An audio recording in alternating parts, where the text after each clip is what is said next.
The following is a triple threat match. Making his way to the ring from Cleveland, Ohio, weighing in at 228 pounds, one half of the prestigious World Tag Team Wrestling Champions, DillyTodds.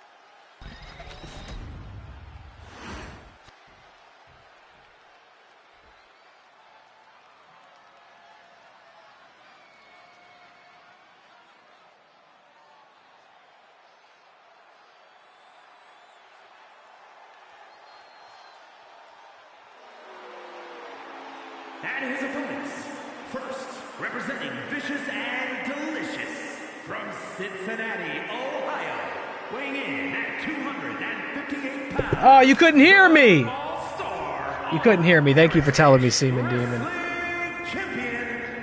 How embarrassing.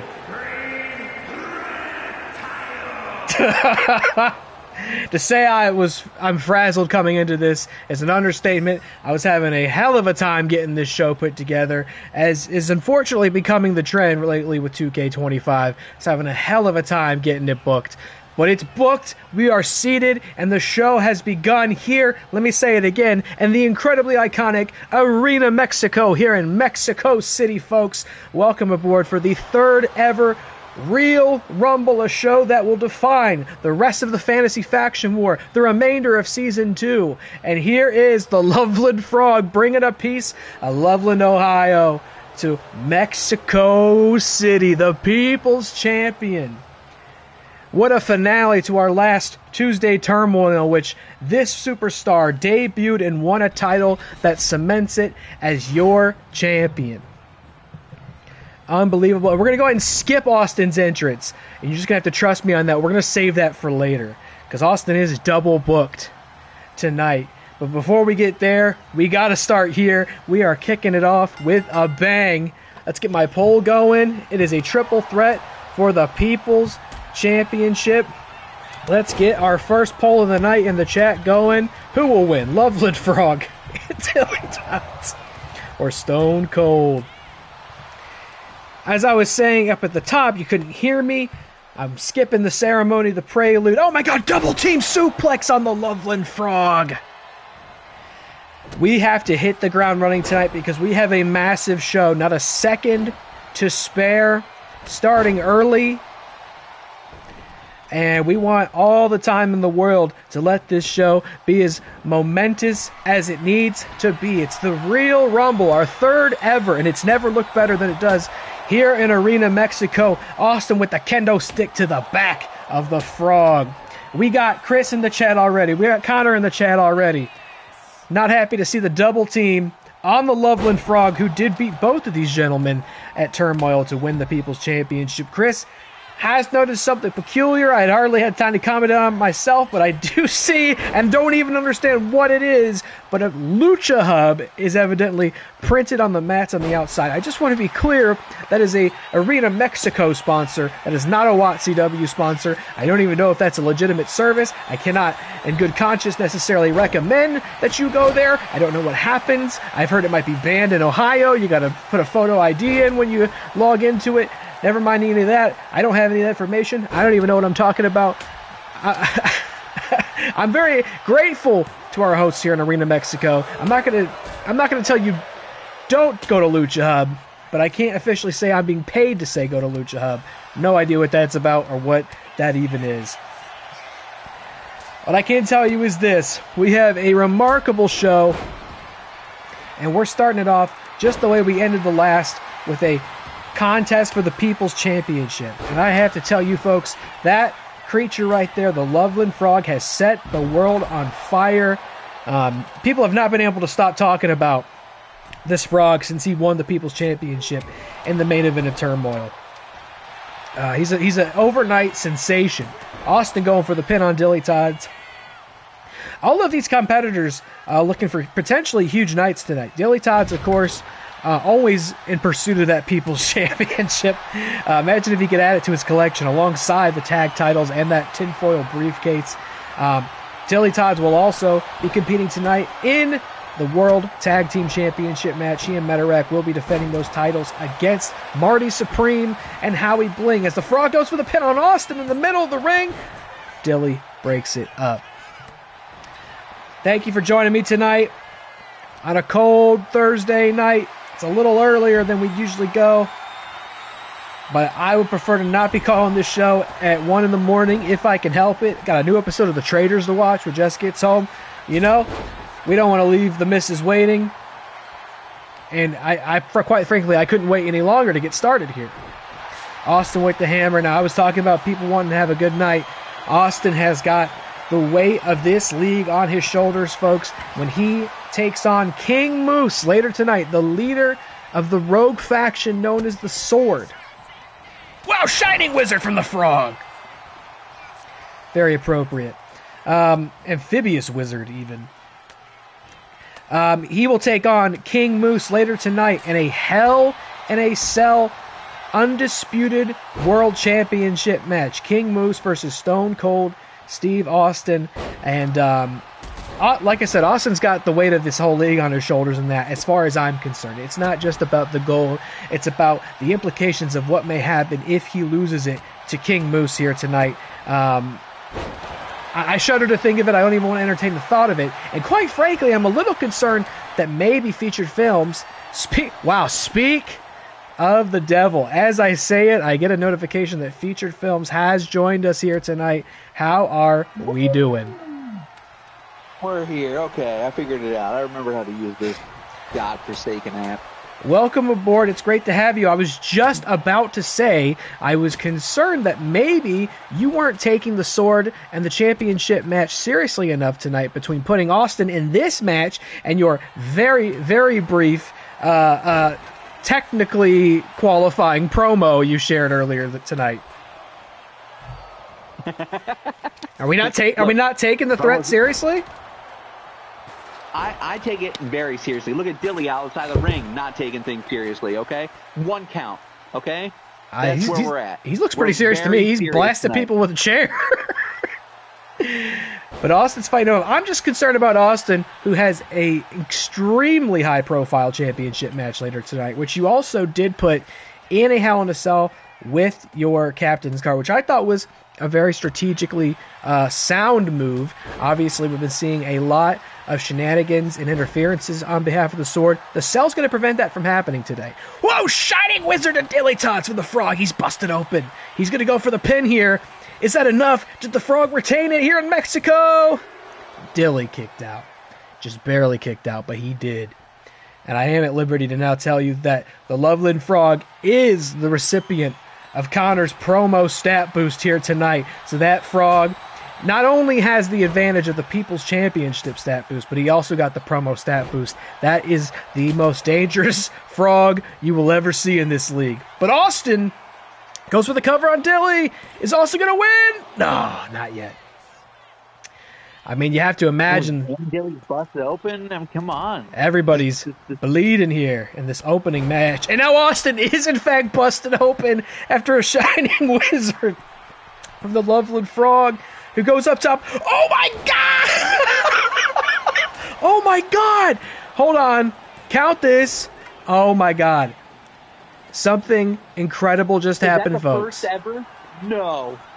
The Loveland Frog just did a super finisher, which by default means the Cryptid Cowboys will get 5 points regardless of how this match ends tonight. It's never happened. One that's done by the Loveland Frog. The Loveland Frog with the 450 Frog Splash off the top gets 5 points for the Cryptid Cowboys. He doesn't even have to win the match. I didn't think it was going to happen all season.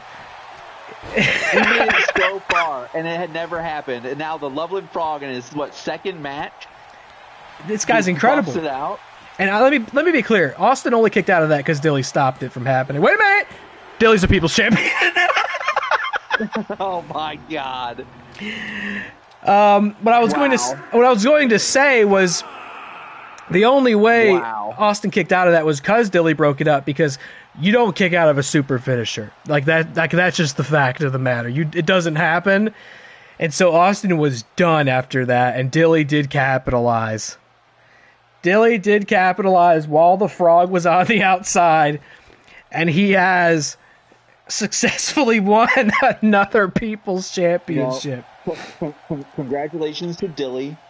However, Austin's he lost focus in this match because he's so focused on beating Moose tonight and defending the league from the sword.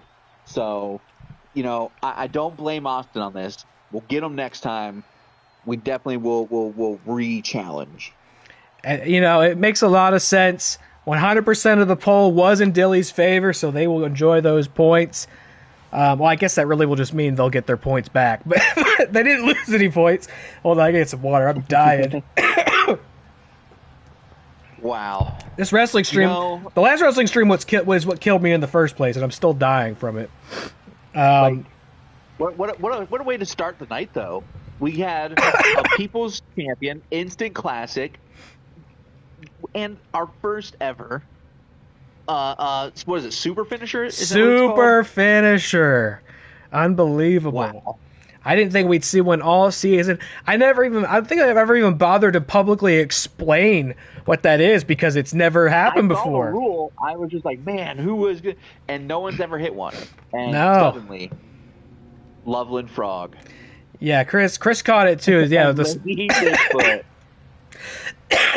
God, sorry. Dying on the first match, man. One team, there is Lady Bigfoot. The other team, there is Lady and a Bigfoot. So Super Finisher.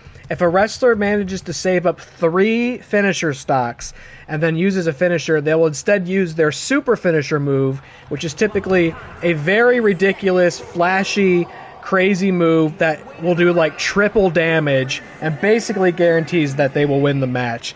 But it's so unlikely that this AI would ever save up 3 finishers, but the Loveland Frog is built different. He was busting out like finishers left and right with his wizard bullshit. The power of the enchanted boots gave him a super finisher. And even though, yes, the Cryptic Cowboys did not win there, they did get 5 points just for that amazing spectacle. Unbelievable. Now, we move on to Pixie Boot versus another debuting cryptid. That will be Lady Bigfoot. I truly hope that this match continues the trend, and we just have super finishers every match for the rest of the night. It would just be insane. I could see one getting used in the Rumble, potentially. It's going to be so much madness. If somebody lasts long enough, I could totally see one getting busted out. I truly don't think it'll ever happen again, but that was incredible. I mean, the Love of the Frog, seriously, is just a history maker. What can I say? Not booked Pixie. Pixie was booked last time. Show some respect. Oh, God. Here she comes. Not to be confused with any old Sasquatch. This is Lady Bigfoot, the new women's world title contender for the Cryptid Cowboys, making her WATCW debut here tonight. Look at that strut, truly putting sassy in Sasquatch. What an entrance. Who's that lady? Lady Bigfoot makes her debut, having taken this spot from China, was previously on the then Righteous Cowboys, now Cryptid Cowboys, and I mean, wow, what a star. Straight out of the Wrestle Hub shop, that Cryptid Cowboys bra. Just truly just one of a kind. Well, I don't know if you noticed the ringside sponsor, not our sponsor, but for Arena Mexico on the blue mat there. I don't know if you noticed. Apparently they have some sort of deal with a platform called Lucha Hub, which I don't know. I've never heard of, but I love that. I didn't notice that. That's fantastic. Again, not our deal. Check that out. Not our deal. I can't officially endorse it, but it appears that they have paid up the price to Arena Mexico to have that on the mats tonight. So, you know why I haven't seen it? It now makes sense. Earlier in the chat, in our group message, Matt had said that Ohio had blocked the hub, and he was clearly talking about Lucha Hub. So, yeah, I think you do have to visit it with a VPN, and so you can say that you're in Mexico when you visit it. I'm about to talk to Connor about where he found his VPN, so I can get that, so I can watch Lucha Hub. Yeah, join everyone on that. It's hard to say. I apologize to all our fans in the States who can't log in. Waddy told me he subbed to Lucha Hub. Waddy didn't tell you anything. Waddy doesn't. I was gonna say Waddy doesn't talk to you, but Waddy's a friend of all. He would talk to you. How about Lady Bigfoot here? Back and forth we go. Pixie Boot, I'd mentioned before, did in fact compete on the last turmoil. She's rolling up, Lady Bigfoot. Quick win? Nope. Lady Bigfoot versus the daughter. Oh, not that one either. Lady Pixie's got it now? No. Pixie did in fact compete on the last turmoil. It was great to see her once again. Competed then against Trish Stratus. Wasn't so successful there, and Trish is actually going to compete later tonight in the triple threat for the women's championship. But this is Pixie's chance to get some of that mojo back as she drops Lady Bigfoot on her gargantuan head. Kicks out at 1, and we're going to keep moving here, folks. Don't forget. Go ahead.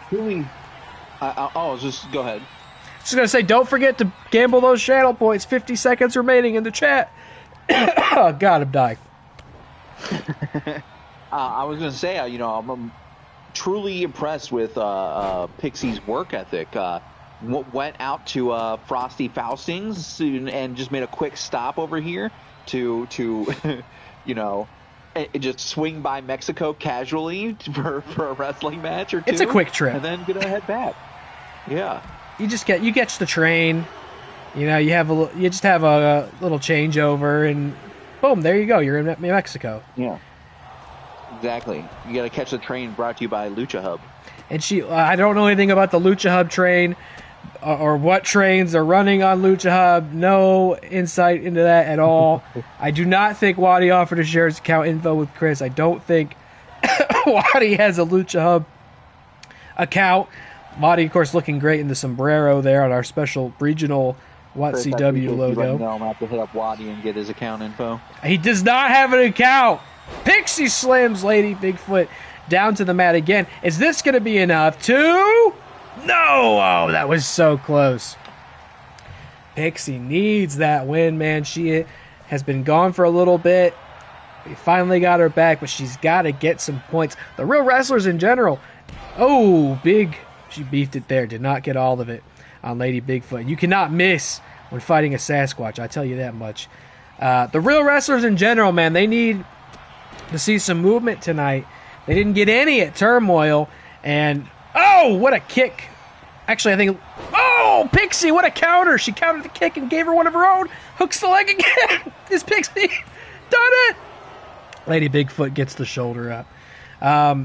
For a team that was once firmly on top, the real wrestlers have just not seen a lot of movement in recent weeks. And no, I don't think any title matches for them tonight, but they could still definitely get some movement, make a difference here, and put themselves back in a winning position. I mean, of course, the Real Rumble itself looms on the horizon for all factions.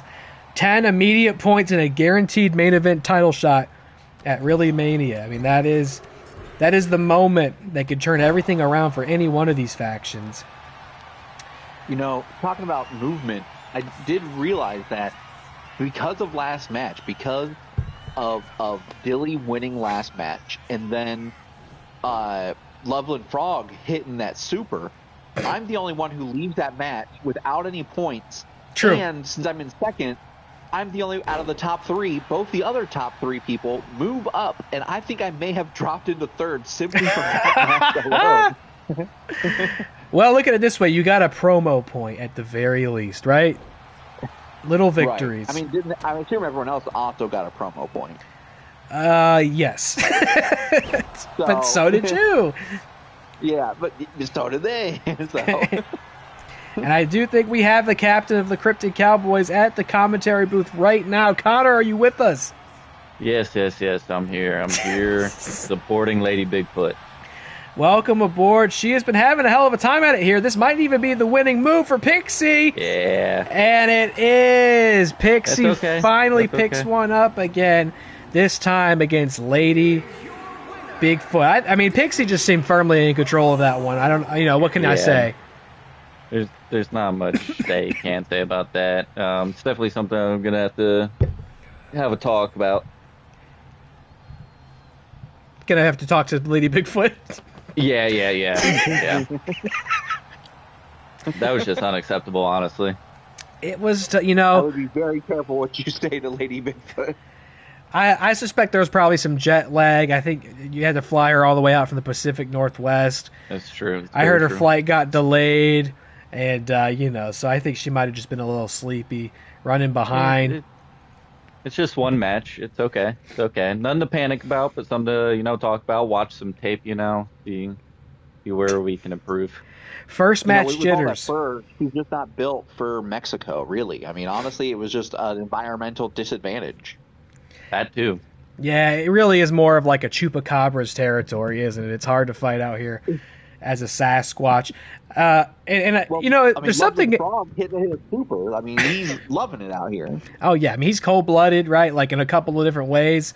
How about that super finisher, Connor? Wasn't that just something to see? That was beautiful. That got me. That got a big pop out of me. That was insane.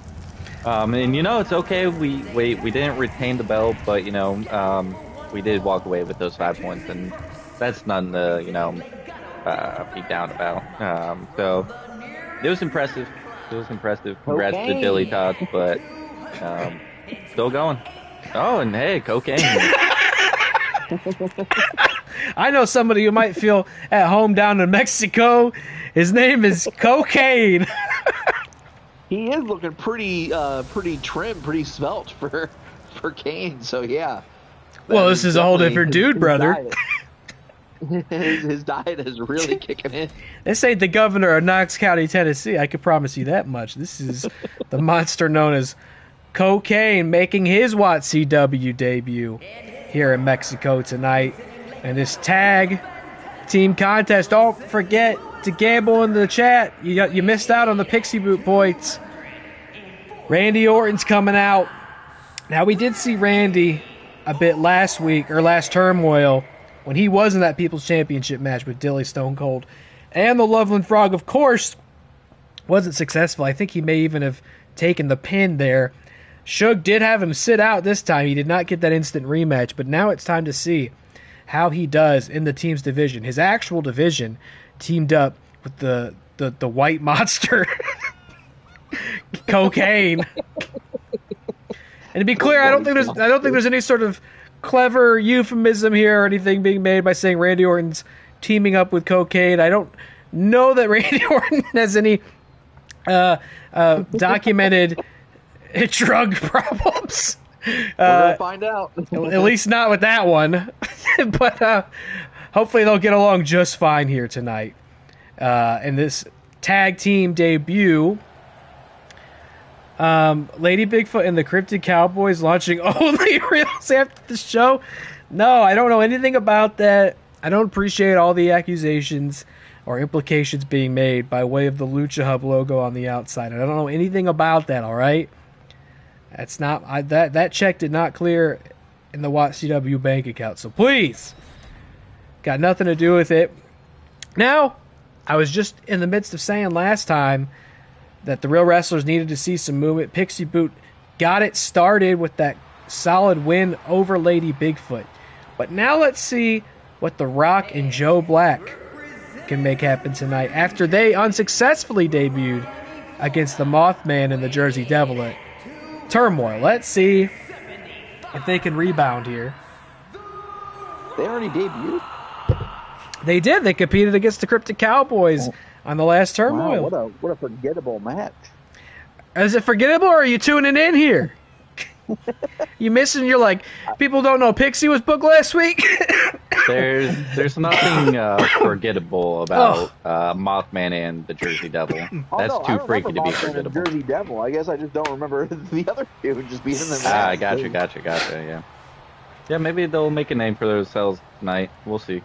Yeah, I really hope this up-and-comer, The Rock, really can make a name for himself.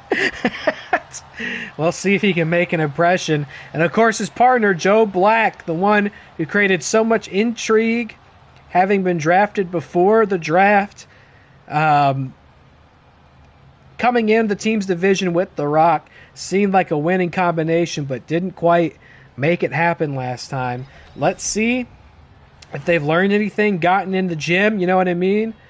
Working on that in-ring chemistry. Here comes Mr. Joe Black once again. God, we have such a show tonight, folks. I mean, there's just so much in front of us tonight here in WATCW. We're only getting started. You know, Connor, something I noticed, by the way, and maybe you can confirm or deny this, but it seems like we're having trouble getting Sasquatches to really pull it together here. I'm just thinking Lady Bigfoot, you know, she wrestled the match, and I give her credit for that, but I remember the Yeti last time with the double count-out loss or draw. He didn't know where he was. What do you do to get a Sasquatch in shape? You know, how do you deal with that? You get them back in the wilderness.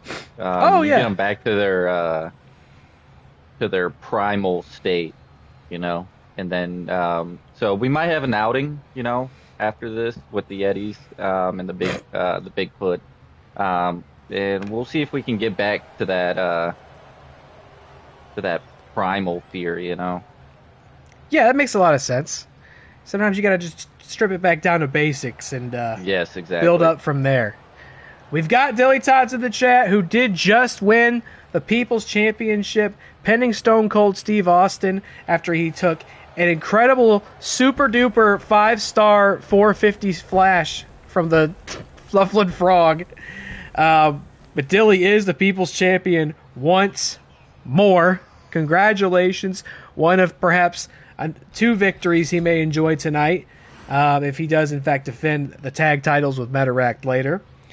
We've got Exiled Soul in the chat. What's going on? We got the Joe Black just in time for his tag match here tonight, alongside The Rock against Randy Orton and Cocaine.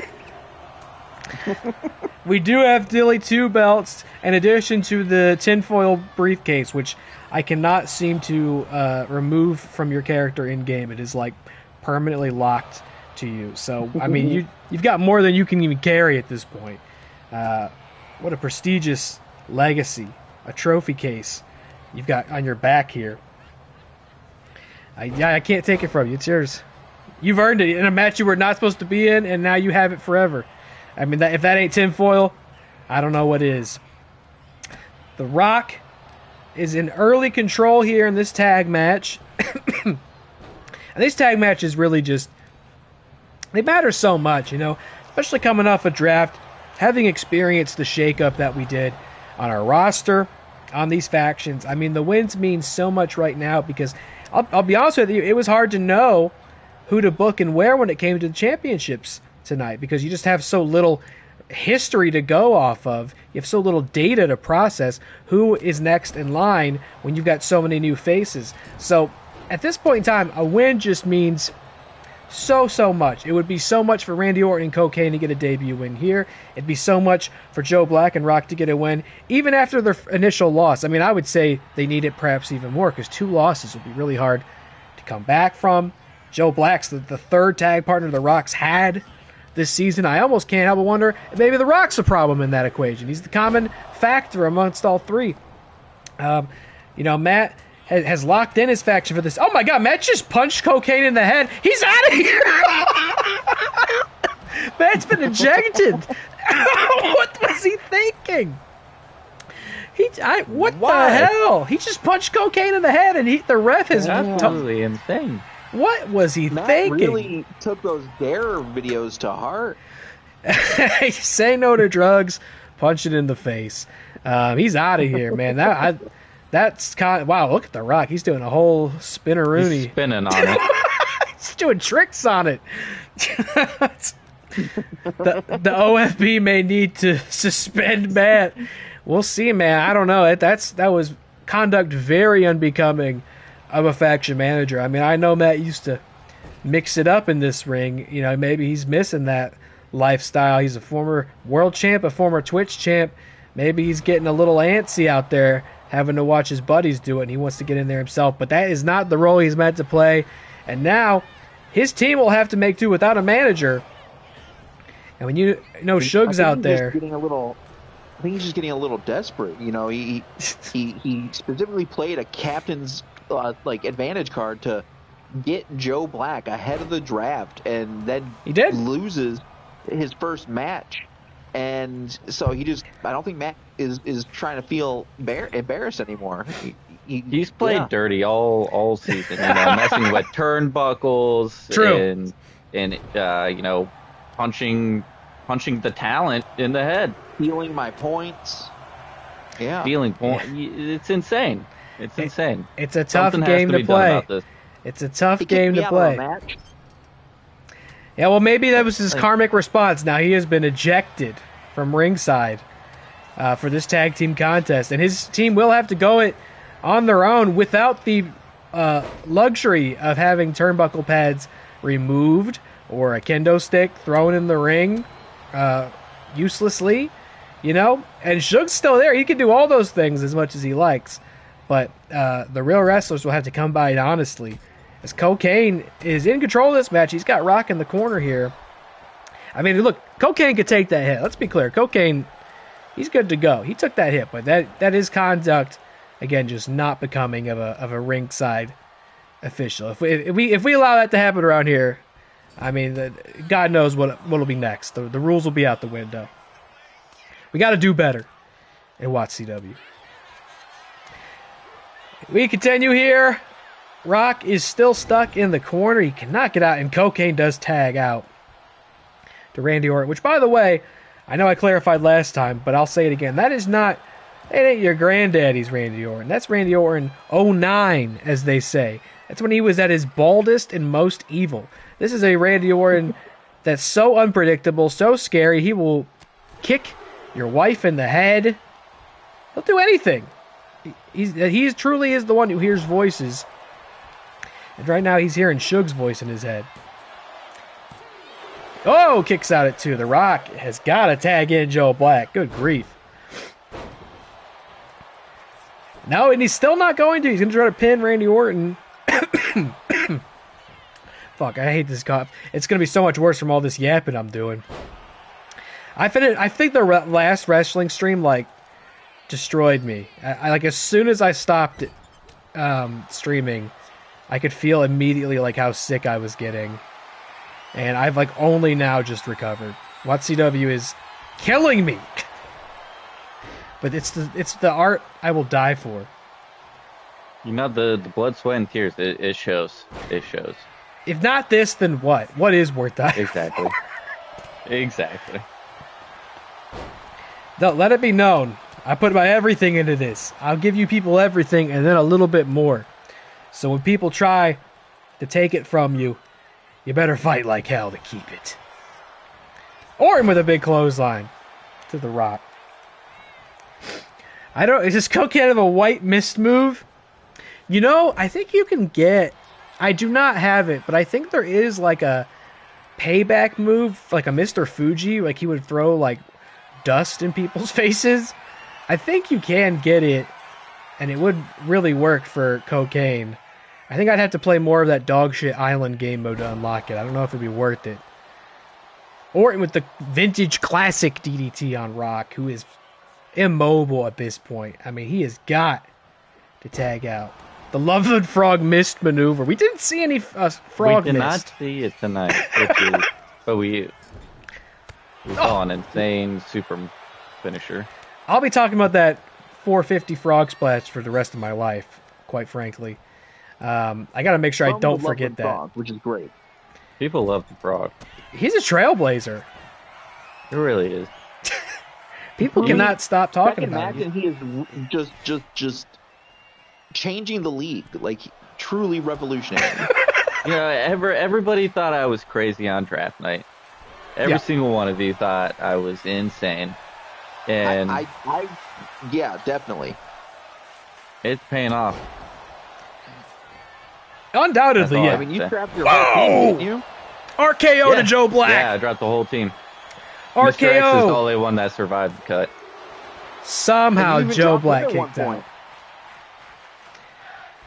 Somehow Joe Black survived that RKO. And now it's getting this insane reverse Boston Crab. Holy smokes. What a crazy move. What a move. Joe Black needs to hit something big here. And it seems like he and The Rock have just been on the defense almost this whole match.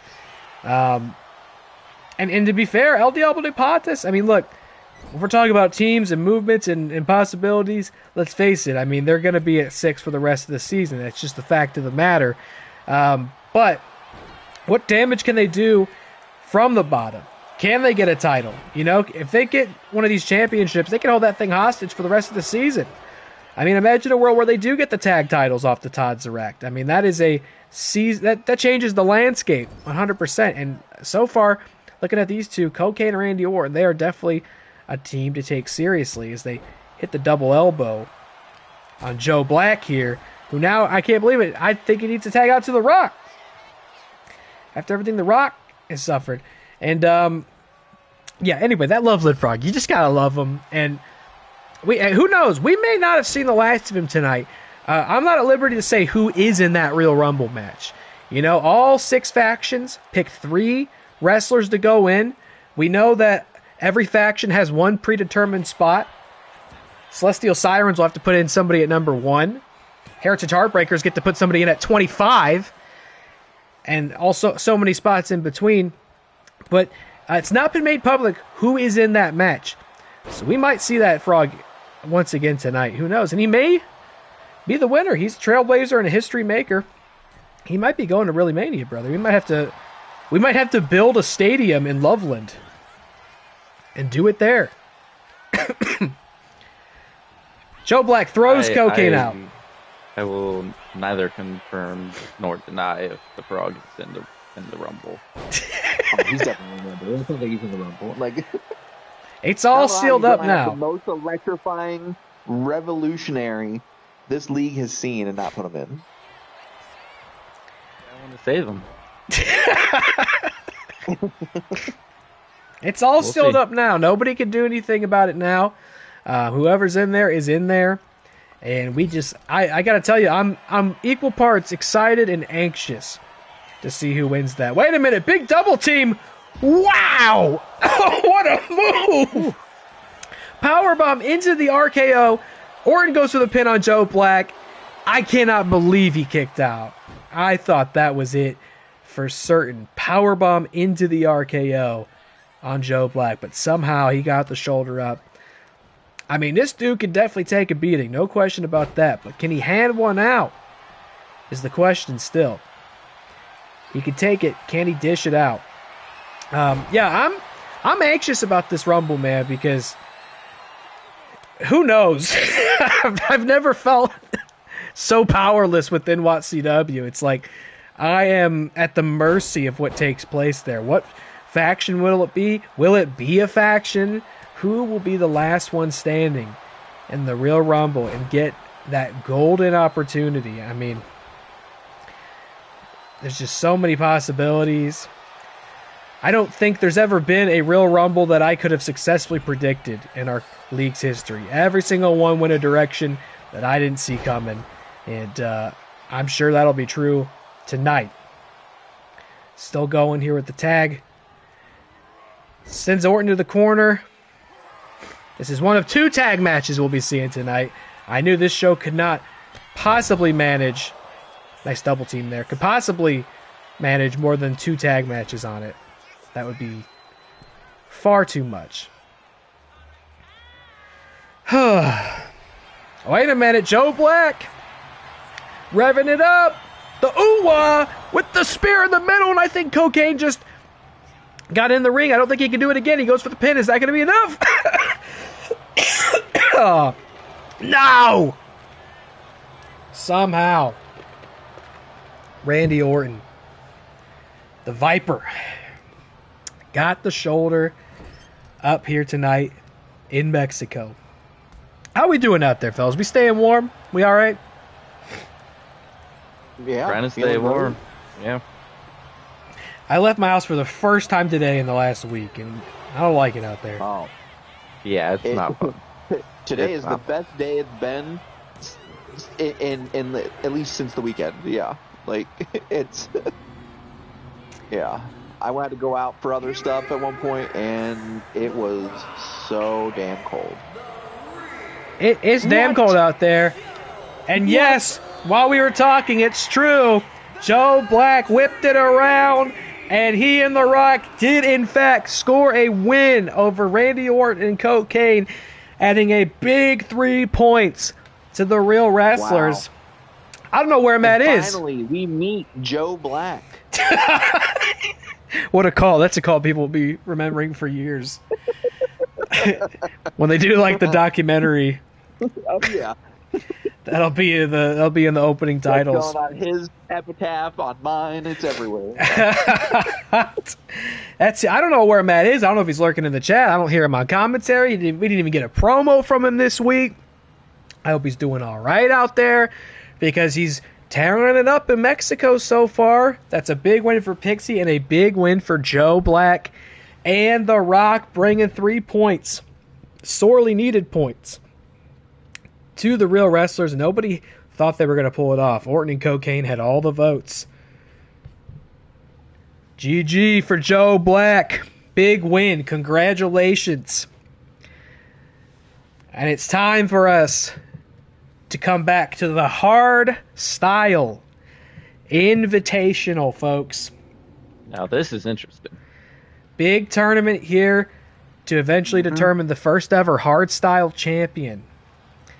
Ada Wong versus Mr. X. Two foes who know a lot about one another, whether it be in this ring or in Raccoon City.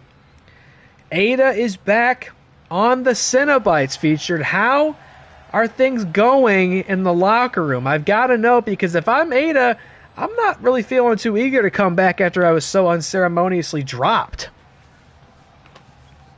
I know Ada was definitely a little hurt, but we had talked, in the back before.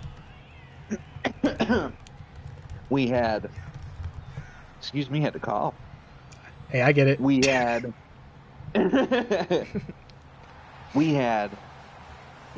made sure everything was good. We were kosher. She understood, but it was still hurt. And, letting her go was incredibly tough. But we were trying to change things up, shake it up, and ultimately the move didn't seem to work out well for us. And so we were looking to bring her back. And the moment we had the opportunity, we went for it and brought her back. We had to bring her energy back, had to get her back on the Cenobites. And so she's excited to be back. She never wanted to leave. And finally, she's here again. And I got to flip this exact same question over to you, Connor. Here comes Mr. X, who was dropped with the big full house cleaning for the Cryptic Cowboys, and then just as quickly as he left, brought back in. Oops, looks like he has to get an update on the back of his jacket, so it says Cryptic Cowboys. He didn't get the memo yet. What is the energy like when we're dealing with Mr. X? Is he even cognizant that any of that happened? He's fine. All he knows is ruthless aggression. He's just ready to get out there and just do what he does, and that's destroy, really. And he may very well do that. I gotta say, I feel like Ada drew the short straw as far as this tournament bracket's concerned, having faced Mr. X here tonight. But she is wearing the classic Cenobite attire, dusted it off the wardrobe, and she will take on Mr. X, who, again, these two have got a lot of personal history, and it just so happened the bracket brought them back together tonight. On the other side of the tournament bracket here tonight, we've got these two, and then later tonight, Shaquille O'Neal who has also a very similar story, dropped from the Real Wrestlers and then quietly brought back the same night. He'll also be facing a mystery free agent. It's the Hardstyle Invitational. We'll see who accepts the invitation. Last time it was MrEliMac who showed up as the surprise free agent to take on Zangief. He was sadly unsuccessful. Zangief did move ahead to the semifinals. We'll see who challenges Shaquille O'Neal later tonight. Woo! As Ada gets whipped off the apron. Ada had grand ambitions for this season. After getting dropped from the Cenobites initially, she took it in stride. Was going to make it an opportunity to become potentially the first ever Triple Crown champion in WATCW history. All she would have to do to accomplish that is win the World Tag titles, and she was on her way with the Xenomorph, who of course was also Mr. X's former tag partner. So there's kind of a strange triangle here. Oh my God, powerbomb on the outside for Mr. X, but Ada wastes no time, turning that into a leg lock, taking him down. Obviously, Mr. X with the huge size advantage. Ada will have to have speed and precision if she's going to come out of this. Hardstyle rules, no pinfalls, knockout or submission only, no disqualification, weapons are legal, decision can happen in or out of the ring. This is as brutal and as tough as it gets. And we already know one semifinal match that'll happen at Turmoil next month, that being Zangief versus Hank Hill. And we'll see the other side of the bracket come together tonight. The finals will take place at Elimination Chamber next month to crown the first ever Hardstyle champion. Where does Mr. X's agency end as a weapon? That's kind of what I thought. Like, I don't know if feelings really enter the equation, right? I don't know if he has the capacity for disappointment or betrayal. It's more like, just send him off in a direction with a stated goal, and that's really all he needs. And his goal tonight, defeat Ada Wong and then progress in the Hardstyle tournament. And these Hardstyle matches, by the way, were 3 points apiece. So just a little bit more than your average singles victory. So this is a great late season way to put some points on the board for your faction. Ada takes it back to the ring. You see the WATCW faithful Fight Club surrounding the ring on the outside. Big knee to Mr. X's jaw. Pretty competitive back and forth so far, I gotta say. Mr. X, not somebody who's tasted defeat a whole lot in this league. I don't think he hardly has it all this season.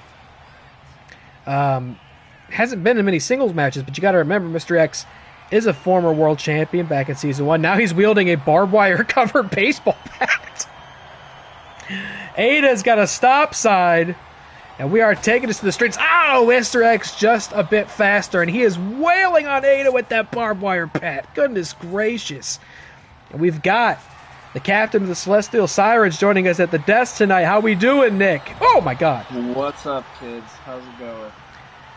It is going spectacular. We are enjoying a great Real Rumble thus far. Mr. X looks to be, huge Uranagi to Ada on the outside, but this match is going to roll on. We haven't had the pleasure of seeing any Celestial Sirens yet, but it's almost certainly coming soon. So you haven't missed any of your matches.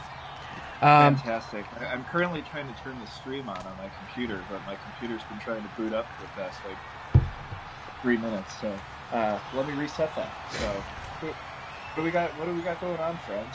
Right now we've got Ada Wong putting Mr. X in a deadly scissor headlock on the outside of this Hardstyle Invitational match, but she does ultimately have to let him out. It could be a huge, this could really be the night for the Celestial Sirens. You've got a Twitch title match, The Fiend versus Hank Hill, Marty Supreme and Howie Bling challenging for the tag titles. Oh, are they? I missed that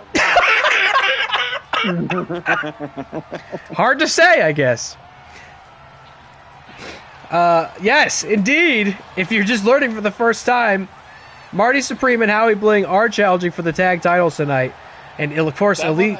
like I said, I usually know exactly what's going on. I don't know how that happened. Elite Rhea Ripley also defending her women's title in a triple threat against Trish Stratus and Becky Lynch. I hope you were aware of that one. she's the women's champion? Oh, I see. That one, I did. I see. We maybe have taken a little time away from the light recently. Oh, absolutely. This match is still going. This has been a brutal beatdown, going both ways here in Arena Mexico thus far. Neither one of these competitors wanting to quit, and that is what it will take. Either your mind or body will quit. Which one will be first? Who knows? But you can't simply just hook the leg and count to 3 in a hard-style rules match. You have got to take your opponent to their absolute physical limit. 801 with the light tube on Mr. X. Holy hell. This up on my phone for now. Jesus. And Mr. X has got her again. Another huge Uranagi on the outside. Still not enough. Unbelievable. I don't know how the official's letting this go on. Oh, you did miss the Loveland Frog hitting the first ever super finisher in WATCW history. Immediately earning the Cryptic Cowboys 5 points. That was pretty historic. Wow. I mean, the Loveland Frog, It was a beautiful sight. He's just out here doing everything. Huh? Could this be it? What's Mr. X thinking here? It's got Ada picked up and just... There it is. The ref's calling for it. Good God. Ref's calling for it. Beat down with a sledgehammer. Holy hell. He just throws her over her head into the steel steps, and the ref is saying, that's gotta be it. Oh, he gave her the thumbs down. He's doing push-ups. This guy's insane.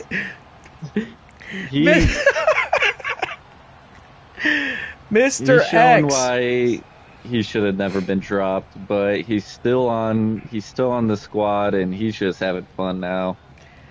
Hey, look! I've never seen him happier. I mean, I think he's found his home here. It's pretty He's apparent. found his niche. It's pretty apparent why Mr. X was the one to get the call back on draft night. No brainer. I mean, he was the only one I was truly stunned you had dropped, and great strategical move getting him back. He will proceed to the semifinals of the Hardstyle Invitational, where he'll either take on Shaquille O'Neal or the mystery free agent. We'll see who that is tonight when they accept the Hardstyle Invitation. A huge win. 3 points coming back to the Cryptic Cowboys for that Hardstyle Invitational victory.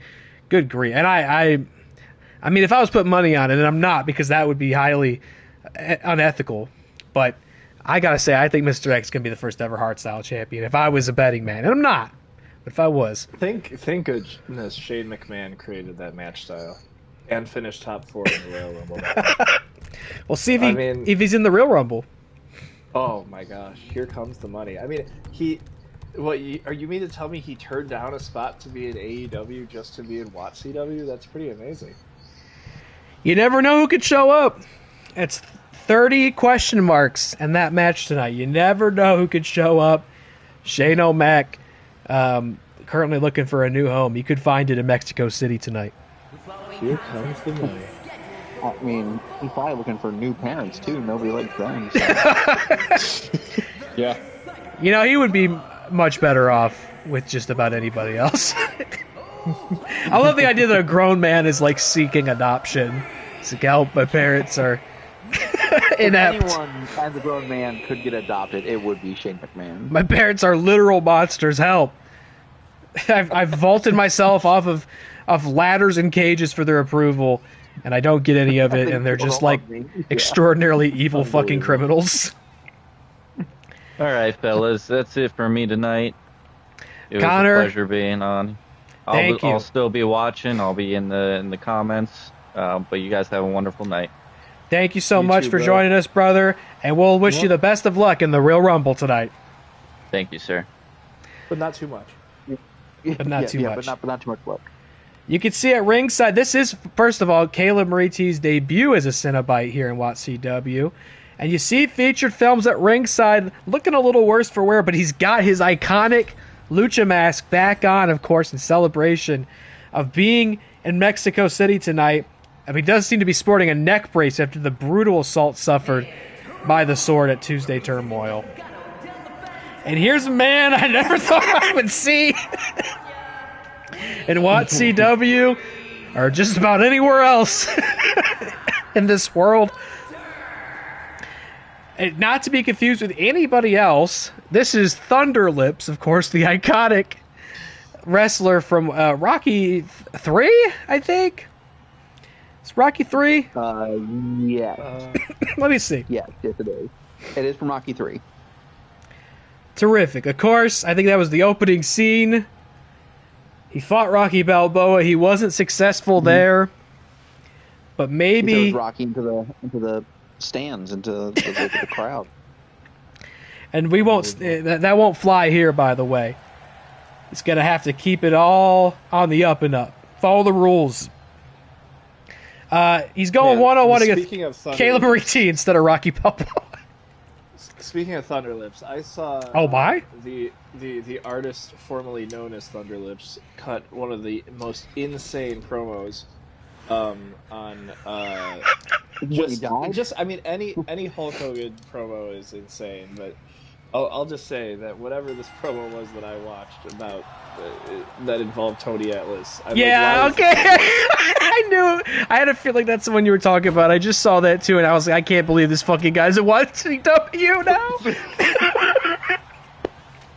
You know exactly. It got sent to me, and I'm like, what the fuck am I watching right now? The thing that struck me, a lot of things struck me about that promo, but it's it's an old promo, and Vince is standing next to him, and this is back when Vince was just kind of, he was in charge, but he was known on TV just as like the commentator interview guy.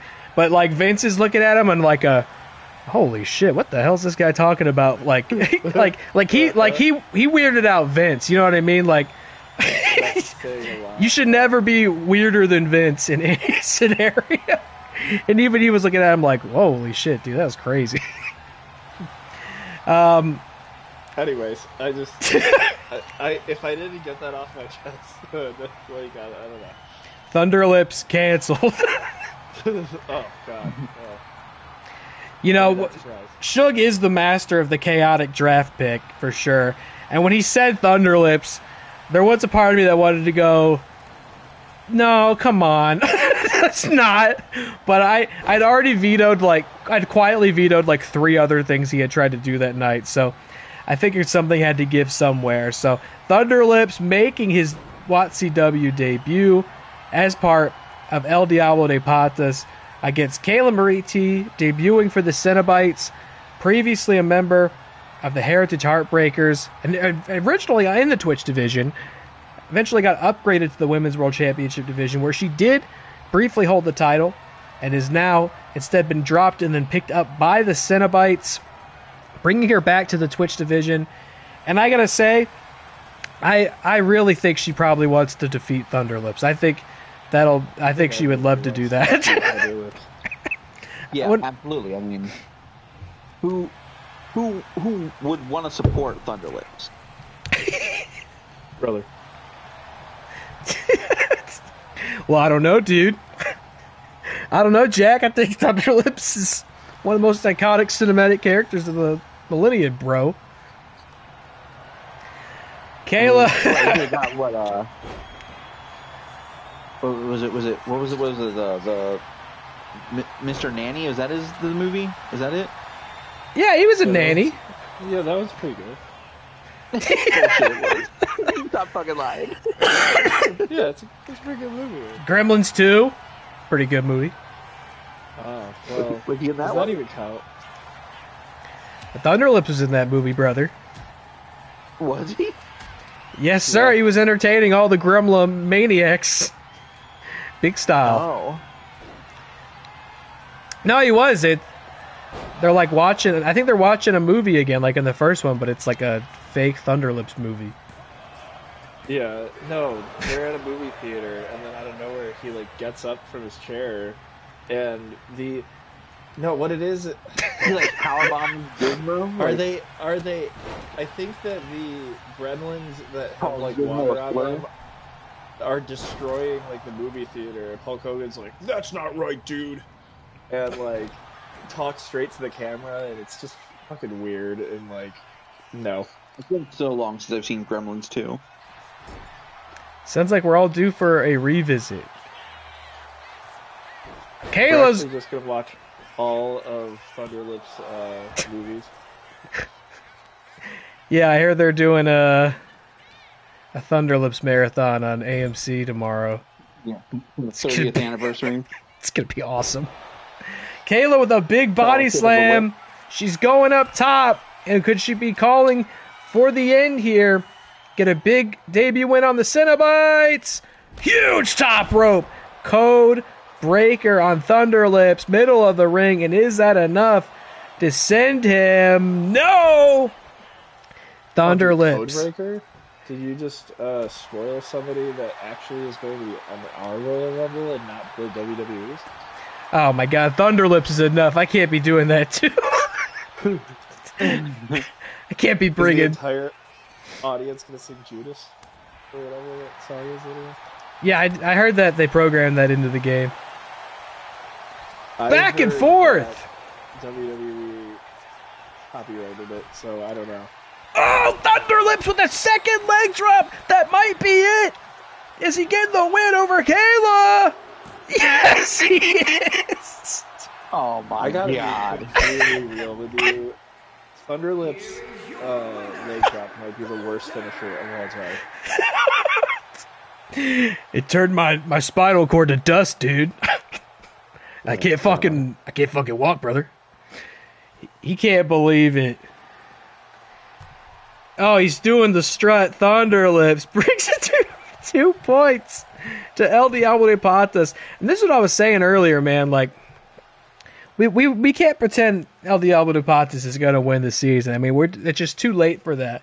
But just every moment they win is points taken from factions who have a chance. And I just think that embodies Suge's presence in this game so well that he could bring Thunderlips to the league and take points away from Kayla and the Cenobites. I mean, that one's got to hurt, brother. That's just too bad. Dude. Oh, no, wait. Sorry. Big win for the green and black. I mean, you haven't seen the last of him. Oh, God. Well, that was a match in the Twitch division, and this is the match in the Twitch division tonight, folks. This could be the start of the rebound for the Celestial Sirens. It's been a long time coming. Let me get this poll going here, brother. Now, wait. On draft night, right? Connor did drop. Tank Hill. Huh? Correct. I said Connor dropped Tank Hill, correct? Correct. And Chris Anthony Lopez picked him up? Yes, Yep. in the hardstyle tournament. Unbelievable. I mean, it's a bold move. And what to even make it funnier, I mentioned this last time, we are now 2 draft nights where the Twitch champion has been dropped from his home faction and then drafted by Chris. It's happened twice now this season. And again, to be clear, Chris didn't pick Hank up in his Twitch division. That spot is occupied by John Cena. But when it came time to draft somebody for hardstyle, he said, the Twitch champion's sitting here. I'm going to take him. And as long as he's Twitch champion, I'm going to enjoy the points he's going to rack up in his title defenses. So, and Hank won his opening match in the Hardstyle Invitational. So, I don't know. Maybe Hank just likes wearing pink more. He's been on a roll since coming to the Heartbreakers. I mean, those are the kinds of strategic moves that put Chris and the Heartbreakers at the top as high as they are. But that all being said, Hank won the title. He won that hardstyle match. Now it's time for him. This is his first ever title defense. And it's against a guy who's been chasing this title practically all season. That being the Fiend, who Nick has stayed darkly loyal to all season long, even when it was perhaps inconvenient. He has bided his time and waited for perhaps what he feels is inevitable, and that being this moment here, in which the Fiend will attempt to defeat Hank Hill, which he already has done. And it was a big factor in how this match came together. The last time these two went one-on-one in singles, it was at War Games in November. It was a sword fight, and the Fiend was indeed victorious. Now Hank with the title, it would only make sense that the Fiend would find his way back here and clearly, if I'm Hank, I'm worried. I've already learned I can lose to this guy. Now I got to do it with the title on the line. I mean, is this the moment, Nick? Is this the moment we've been waiting for? I believe so. And fun fact, next time The Fiend comes out, Waddy is going to be on the back of his mask. No. Yeah, why not? No. As somebody who's been on the back of his mask, I cannot personally endorse that at all. Why would you want Waddy to... Waddy's face stays on his head. His face doesn't go somewhere else. Well, we were thinking about having Bobby Hill on the back of it. We decided to keep him in our refrigerator instead. Oh, not Bobby. Dad. I will not get anywhere near that voice tonight. Dude, that was the first ever Who Are They Real Entertainment podcast was us doing shitty impressions at the end. What was the premise? We were like eating cookies too, weren't we? Cookies. It was such a weirdly conceived bit. I seem to remember us doing Hank Hill impressions and the cookies were somehow involved. And I just remember feeling like, why would anybody think this was funny or interesting? Why are we doing this? I was like, what is the setup of, like, what is this? This is your premiere episode? You know what? They were delicious cookies I don't remember eating. But you know what? Doesn't mean anything. It was, it's always a good time on Watt Real Entertainment. Here we are all these years later. We have our own wrestling league holding a sold-out show in Arena, Mexico. I mean, how time flies. Oh, of course. This is the first time I got a freaking ad. Hank Hill has made his first proper entrance as Twitch champion, and it might be the last, depending on how this plays out tonight. Well, if anybody has it their way, as in the world that hates me, it probably won't be. Champion. But I need my relenting commitment to the Fiend to really just pay off. It has been a long, tumultuous road to this point in time. The Fiend finally, it's not the first time he's challenged for this title, but I think it may be the first time he's ever challenged one-on-one for this title. And there's now no stipulation, no other opponents to worry about. It's one-on-one, mano-a-mano. Who's the best and who's going to walk out as the champion of Twitch itself here tonight. Hank Hill, again, huge pickup by the Heritage Heartbreakers. If he can defend this title here, that is just remarkable that they pulled that off. Because I got to remind you, Hank hadn't won a single match until he won that Twitch title. That was his first victory, was winning that Twitch championship. And Connor made... Which is why it's all downhill from here. Connor made what I thought was probably still the wise decision to drop him. He was the champion, but when he loses that belt, then you're stuck with him. Chris picks him up, and, let's see. It wouldn't be the first time Chris picked up a Twitch champion and, made gold with him, because the last one was DillyTodds, who's still there and is currently a tag champion. Hank, was going for an early match spear, but the Fiend countered it with a big knee. And I am now at liberty to let everybody know it is the Fiend who enjoyed the power of Nick's promo stat boost, putting him at a ideal position here to win tonight. Locking up in the middle. This could be the night. I have some big dubs in the chat, buddy. Big dubs in the chat. Big dubs in the chat. This could be the night. We've seen some tremendous one-night swings this season for factions like the Heritage Heartbreakers, for the Real Wrestlers. We could totally see one of those swings tonight.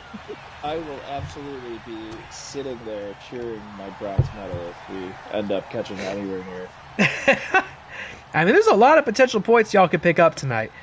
You could really do some severe damage. But it's got to start here. And again, of course, the 30 wrestler Real Rumble we have later tonight, it's anybody's guess who will emerge victorious from that. It's going to make a whopping difference, I suspect.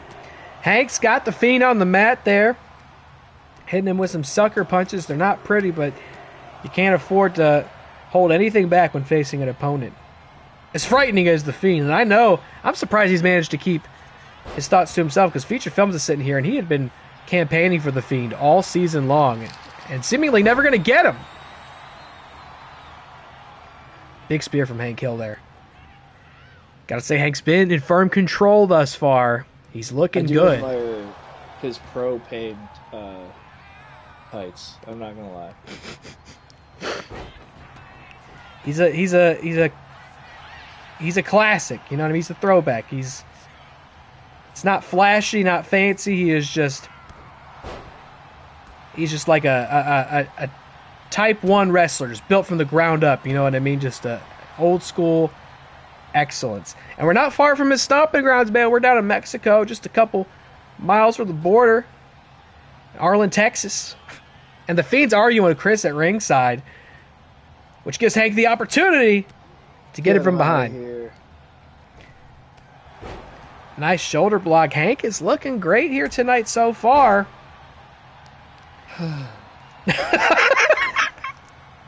The Fiend is definitely going to have to turn this around. The preemptive side. I'm not even out there right now. That's Mr. Dread right there. Mr. Dread? Yeah. On the last episode of Everyday Dread, that's what everybody kept calling him, so I guess that's his name now. But here we go, back and forth. Trading blows, Hank Hill and the Fiend. Destined to do this again and again, it seems. But one will definitively leave here as the Twitch champion of WATCW. Hank gives it to him. Fiend right back. Oh, Fiend with another one. Hits him in the chin and sends Hank to the mat. And what's Fiend thinking? Oh, I think he was going for a little vintage Fiend in the corner there. And now Chris again distracting and arguing the Fiend. I can't believe the ref would let that happen. Oh, wow! Sister Abigail! What a move! Hank tried to sneak up on him from behind. Fiend dodged it and hits Sister Abigail. Oh, and I think he was going for the mandible claw, but Hank saw that coming, fought out of it, and then kind of awkwardly. Oopsies. Okay. You know, little that's oopsies. always an interesting thing to see after the fact, after you react to it. Like, oh. Yeah. And then to see, you know, Hank jump into, you know, one of the WWE 2K devs or something. That was Hank's big chance to turn it around. Didn't quite make it happen. It is the Fiend who's back in control, even having not successfully hit that mandible claw. Oh, knocks Hank off the apron. Hank off. I called him Hang. Knocks Hank off the apron. Nailed him on that lucha hub. Yeah. Huh? Did the Fiend go like Luke Harper used to? I don't know, and I definitely don't know what Hank just did. Check that out. It's a weird. Dude's emoting. Hank's feeling silly out there. Oh man, Fiend, middle rope for the elbow. Hank rolls out of the way. Avoids devastation there. At least he had a target. That's all I have to say. And now Fiend's stuck in the corner. What's Hank thinking? Oh, he's working the arm. That's smart because, you know, work those arms going to be a lot harder to hit that mandible claw. Fiend's already tried once tonight. Was unsuccessful. But what's Hank going to do to put him down for good? Got to look out for those big power bombs. Oh, and a huge Texas boot sent the Fiend flying across the ring. And now Hank's trying to find a spot to pin him. Is Hank going for a pin, but unlike the Fiend apparently? He is! Is that enough to finish it? The Fiend does indeed get the shoulder up at 2, but that was a colossal boot, having done a ton of damage. What's Hank thinking now? As Phil Swift would say, that's a lot of damage. Hank looking for shades of Thunder Lips because he just hit a massive Texas leg drop. Is that enough to finish the Fiend? No! Sorry. Dying. Oh my god. Who needs a Baja Blast? Get this guy a Baja Blast. Oh, I do not think that would help right now. Oh my God, Hank's now looking for a huge gut wrench.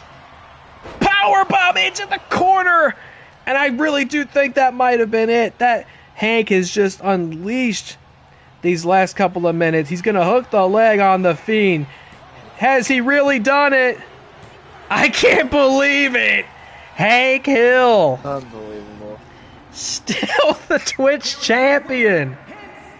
And the dark forces of pro wrestling seemingly continue to frown upon the Celestial Sirens.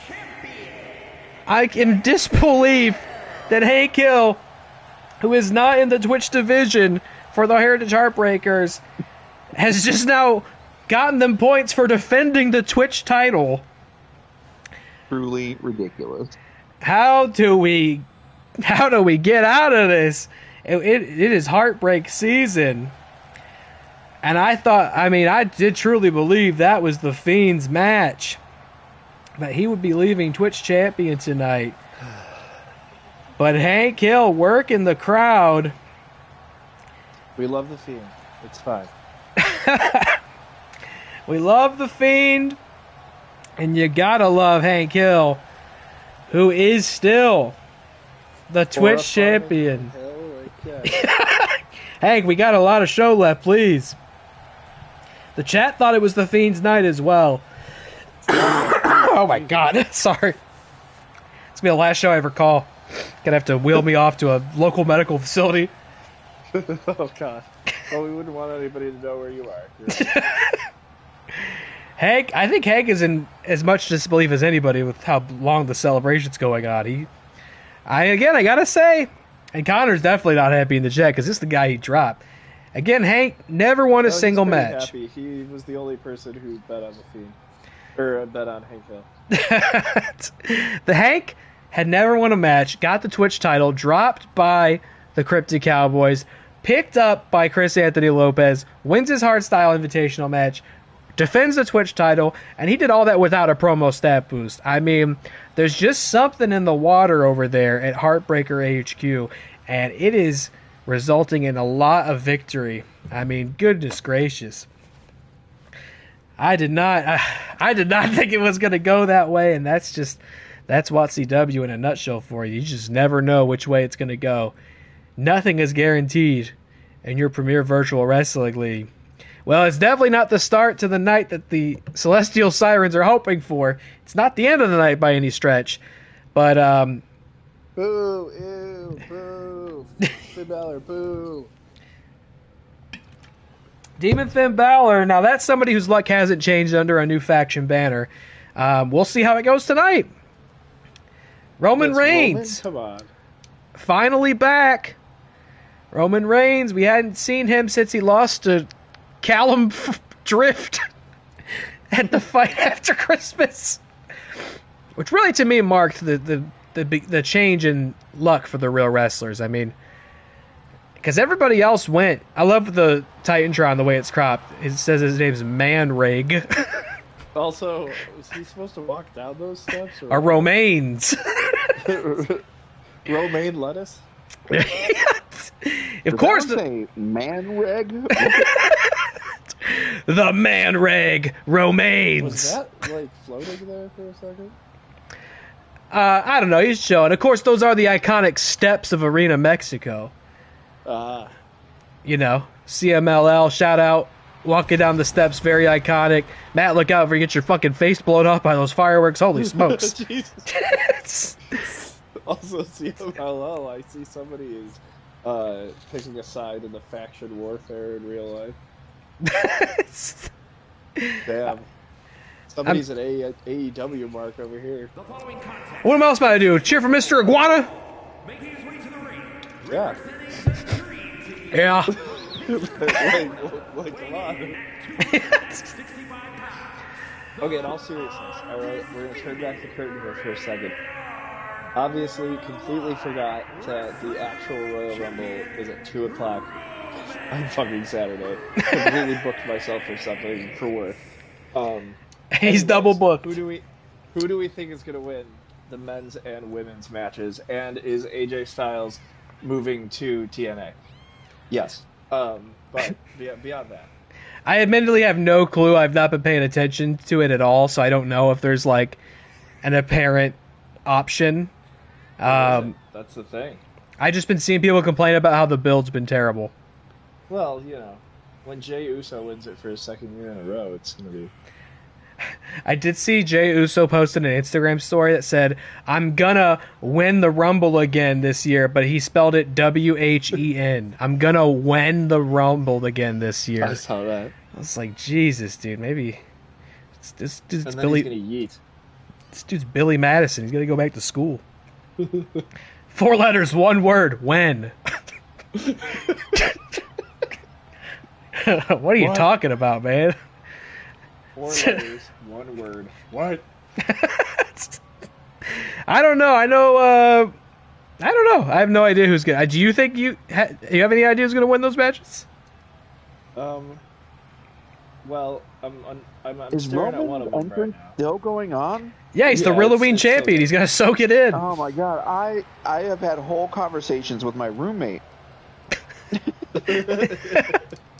You try. I bet you The can sneak episode of another The one in. Traitors is currently over. Like, it just stopped airing because it started at the beginning of this entrance. Like, what is happening? So here's the thing. I got 3 picks for the men's and 2 picks for the women. For the women, it's either going to be Bianca Belair coming back, or it's going to be Liv Morgan, or it's going to be Jillian Hall. That was a joke. She's going to sing her way to a Royal Rumble win. And then Jillian Hall probably will not be there in the beautiful Kingdom of Saudi Arabia.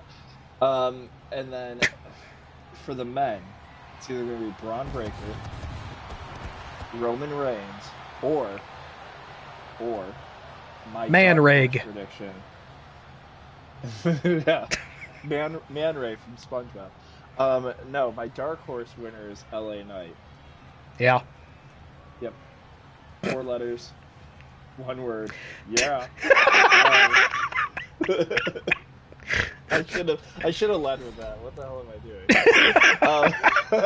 That way, you would think I'm picking Jey fucking Uso to win for a second year in a row, which would literally be an actual crime. Wow, is this gonna be the battle of the long? I was gonna say, if you thought that entrance was long, go ahead and see how your roommate's doing again, because this guy, on the other hand, make yourself a hot pocket. Get your girl smoothie. This guy, on the other hand, is sorry. I'm so sorry. Anyway, so this guy, on the other hand, Finn Balor, was denied a Rumble spot because it apparently was all full, even though they only announced 15 wrestlers. Which means that the other 15 wrestlers are going to be 90s slot, which is going to be great. Which means the Hurricane is going to come back. Well, And maybe the definitely win Fiend, the Royal Rumble. or maybe the Demon will get to be in the Real Rumble tonight. Who knows? Jesus. Sorry.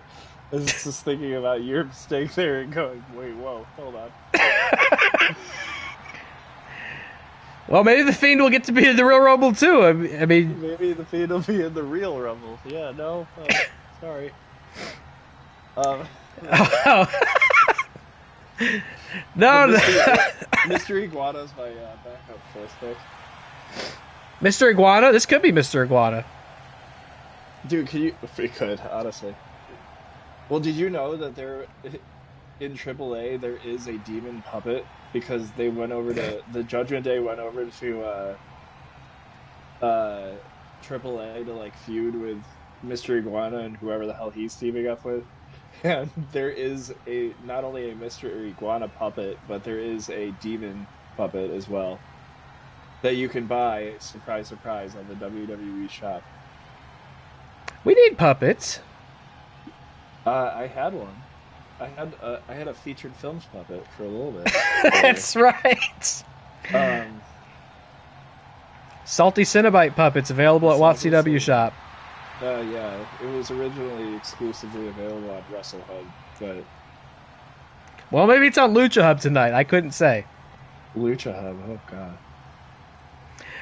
I don't know if I said this, but when it seemed that I was going to be doing Suge's draft for him, and I had no reply from him on who, because I did let him, I clued him in a little bit. I said, like, hey, you may or may not get a chance to draft a 6 wrestler. Keep it to yourself, but let me know who you want that person to be if you can't make it. And I never heard back from him, and I told him if he didn't give me an answer, I was just going to draft Mr. Iguana since he was already black and green. And I was absolutely going to do it. And then Suge showed up and pulled the Chaos draft once again. I still want to know who these other people were. That Suge wanted to draft? Yeah. They were 2... I don't remember their names. They were 2 male porn stars.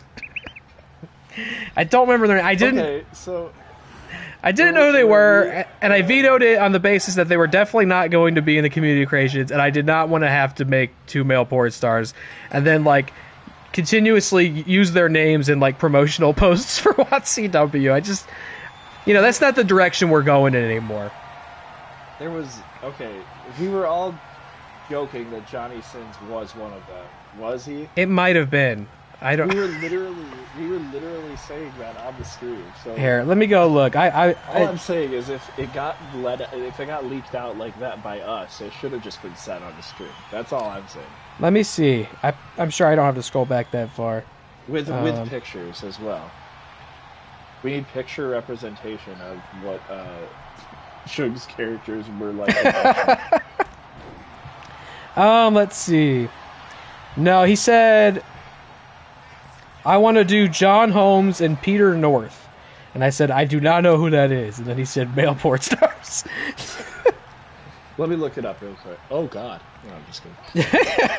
He had also asked about Wolverine, which I said, yes, you could draft Wolverine.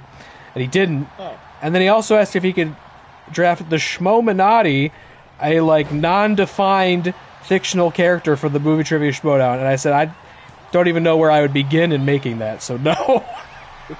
It's a reference that very few are gonna still get. So he got the only other move I was going to make on his behalf was that he had still had El Grande Americano at the time, and we were gonna drop him and then redraft El Grande Americano, but it would be the Kaiser version instead out of Community Creations. No. And that was going to be the only... That can't be in the game yet. No, it's not. That was going to be the only move he made the entire draft. So I would have kept saying, keep this person, keep this person, keep this person. And in the very end, I would have gone, we're dropping El Grande Americano, big pop. And then I'd say, and we're drafting El Grande Americano. I was so fired up for it. But then he showed up and did the Chaos draft once again. That's like when John Cena was drafted from Raw to SmackDown and back to Raw in one night. I mean, and you know what? John Cena was dropped. John Cena NWO got dropped, and then John Cena 2012 got drafted. So we had a bit of a Cena shenanigan this season as well. Well, typical Suge draft. Finn Balor just jumped into nothing on the outside. Well, look, again, Finn Balor, of course, was on your faction initially, first in the Teams division, then got upgraded to the World Championship division. Didn't quite get the results in either category. Went to free agency, and then made it back in draft night 3 for El Diablo de Patas, which I don't even know if Suge understood that he had picked somebody who had previously been in a faction. And Balor, sadly didn't get it done against The Undertaker at Turmoil. But, I mean, talk about a massive shock victory this would be over Roman Reigns, who has already held the World Championship twice this season. I lost count how many times he's held the People's Championship. And, of course, is your ReelyMania champion for the foreseeable future until he potentially defends that in October. I don't know what state WATCW or the channel or anything will be in October. That's way too far out for me to guess, but he's got that title for at least the rest of season 2. I'm actually going to create a rival promotion, but I'm still going to also have a faction to take over. It's like when Vince McMahon hired the NWO to take out the WWE for some reason. That'd be a wild spin on it. NWO Hogan and have him face Thunderlips. That would be a wild spin on it. Instead of faction wars, it's fucking promotion wars. I don't even know how we'd make that work. That'd be Something to put him in the notes at, maybe, one day. The invasion angle. Oh, God. It ends with Survivor Series. A traditional, boring Survivor Series with 0 stakes that has Vince McMahon freaking out at the top of the ramp. Everybody wearing matching T-shirts. Superman punch to the... what the hell? I'm just like the terrible, like... You have, like, this beautiful thing going over here, and I'm just bringing back all the people nobody would want. Big spear to Finn Balor. I heard Kevin James was going to be your world champion. Kevin James is my world champion. Let's Finn! See. Who else would we absolutely offer to him? I can't believe Finn Balor just kicked out of the Superman punch and the spear here. I mean, I think Suge would be my head booker. It would just be like the entire fucking Brazzers staff on your roster. I like his decisions. I want to explore these ideas. Oh, big attempt at a splash from Roman Reigns. Finn out of the way, and he's rolling him up. Is Finn going to steal it here tonight at the Real Rumble? No, Roman kicks out at 2. But, Roman's turning it around, got a pin of his own. 2. Oh, I think it's exactly how Joe Black pulled it off earlier tonight. And we know Joe Black's taken a lot of cues from Roman. Yeah, Joe Black and The Rock. They defeated Cocaine and Randy Orton. Wow, a lot of Matt and Suge matches today. It is. Whoa! Big sit-out powerbomb. Sirens are occupying a lot of the back half of the card because you got some championship fights in you. Yeah, sure. We'll see. I mean, you are booked in championship fights. Well, we're booked. That's absolutely the truth. Oh, Finn almost stole it. A successful title defense, and they can face against me. Roman does successfully reverse it. Just like Joe Black did earlier, I was saying we know Joe Black has taken some pointers from Roman, and it may go both ways. Reversals I've ever seen before. Roman Reigns turns it around against the Demon. It's been a great night for the Real Wrestlers. Pixie picked up a win, Joe Black and The Rock, and now Roman. It's been a perfect night for the Real Wrestlers so far. And while they don't have any championship opportunities this go around, that Real Rumble looms on the horizon. And let's not forget, Roman got that Real-Oween championship by winning the Real-Oween Rumble earlier this season in October. He has done it before. Imagine if he can do it again. There's not enough tinfoil in the whole supermarket to support the fallout should that happen. And it very well could if things keep going the way they have so far. Big win for Roman Reigns. I don't know if I did a poll for that. I did not. Sorry. Well, there go all my 0 channel points I have now after losing them on the feed. What have we got next, folks? I hardly even remember. Oh, it's time for the second Hardstyle Invitational tonight. And Shaq is back. I forgot the Real Wrestlers are not done tonight. It's time for their Hardstyle match. Oh, no. And Blinken, you might... There's a mystery free agent accepting the invitation tonight against Shaq. Hard to say. I just saw that mystery render on the screen there, so I don't know who it is. But Shaq is back and on the attack as he emerges in the Hardstyle Invitational. Same story as before, man. Another guy who got dropped. This time in service of pulling up Joe Black. And then when the call came to get a 6th wrestler, Shaquille O'Neal was brought back. You think Shaq's pissed about that, or do you think it was all part of the plan? I think you could pay this man to do absolutely anything. So as long as the check clears, he doesn't care. Is the general going to walk him out to the ring? I heard the general's under the ring. Hornswoggle. I thought he's going to take him out and wield him like a baton. He would be about the size of Hornswoggle. It kind of works. And he's a little bastard. I gotta admit, my friend, you run a tight ship here. The fact that we have successfully taken the ring ropes off and put them back on twice now is pretty amazing. Union, baby. It's all union work. Oh my gosh, a wrestling union? I would never be able to figure how that would work. Oh my goodness! The invitation has been accepted by none other. Who else? Waddy, the work rate walrus, has arrived. We all know Chris Anthony Lopez is shitting his pants right now. Waddy is here. This is the greatest moment of his life. We love Waddy. Everybody. Also, the detail of WWE 2K adding in like actual like mascot muscular arms into this game is pretty amazing. What do you mean? Those are his arms. Yeah, sure. He's very strong and muscular. He's a work rate walrus. Look, I'll give it to you straight here, dude. Waddy the Walrus has been subject to a lot of blasphemy. He's been taking hits. People have been poking fun. He is the figurehead, the true face of this league, and I think he's had it up to here. He told me he wanted to compete in this match tonight, and I quite truthfully don't know if he's got what it takes to hang in this division. But he insisted he wanted to answer that invitation and compete in hardstyle to prove the naysayers wrong and show what he's capable of. He's been attacked backstage. He's been drugged, smoking weed by RVT and Dude Love in the parking lot.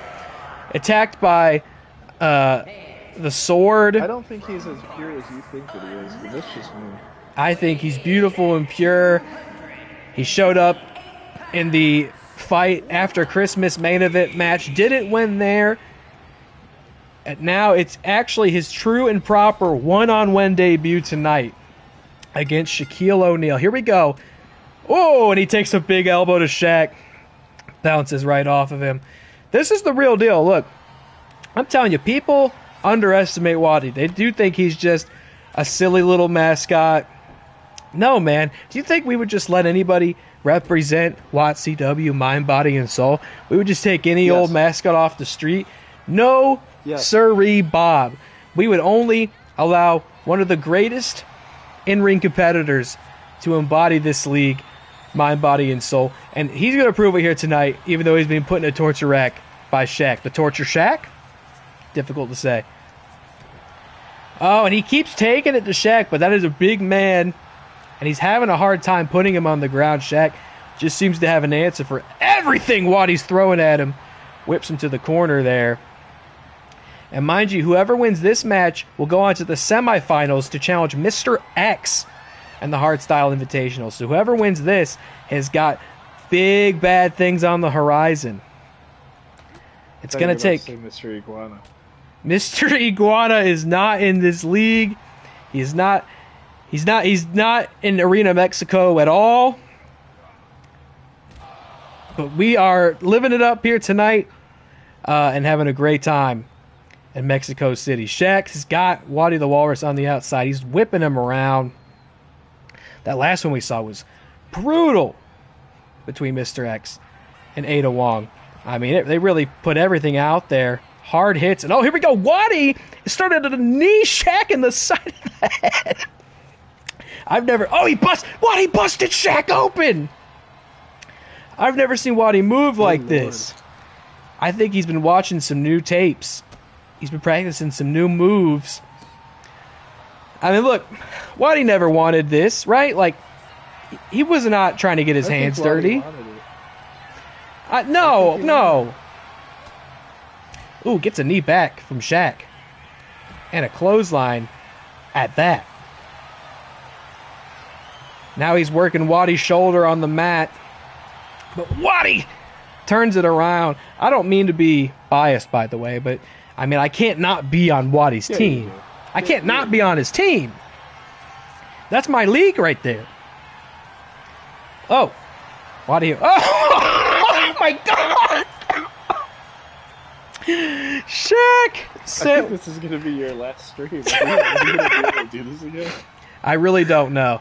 I'm pretty sure somehow the last wrestling stream was what got me sick, so I'm a little afraid what will happen tonight. Oh my God, Shaq breaks a light tube over Waddy's head.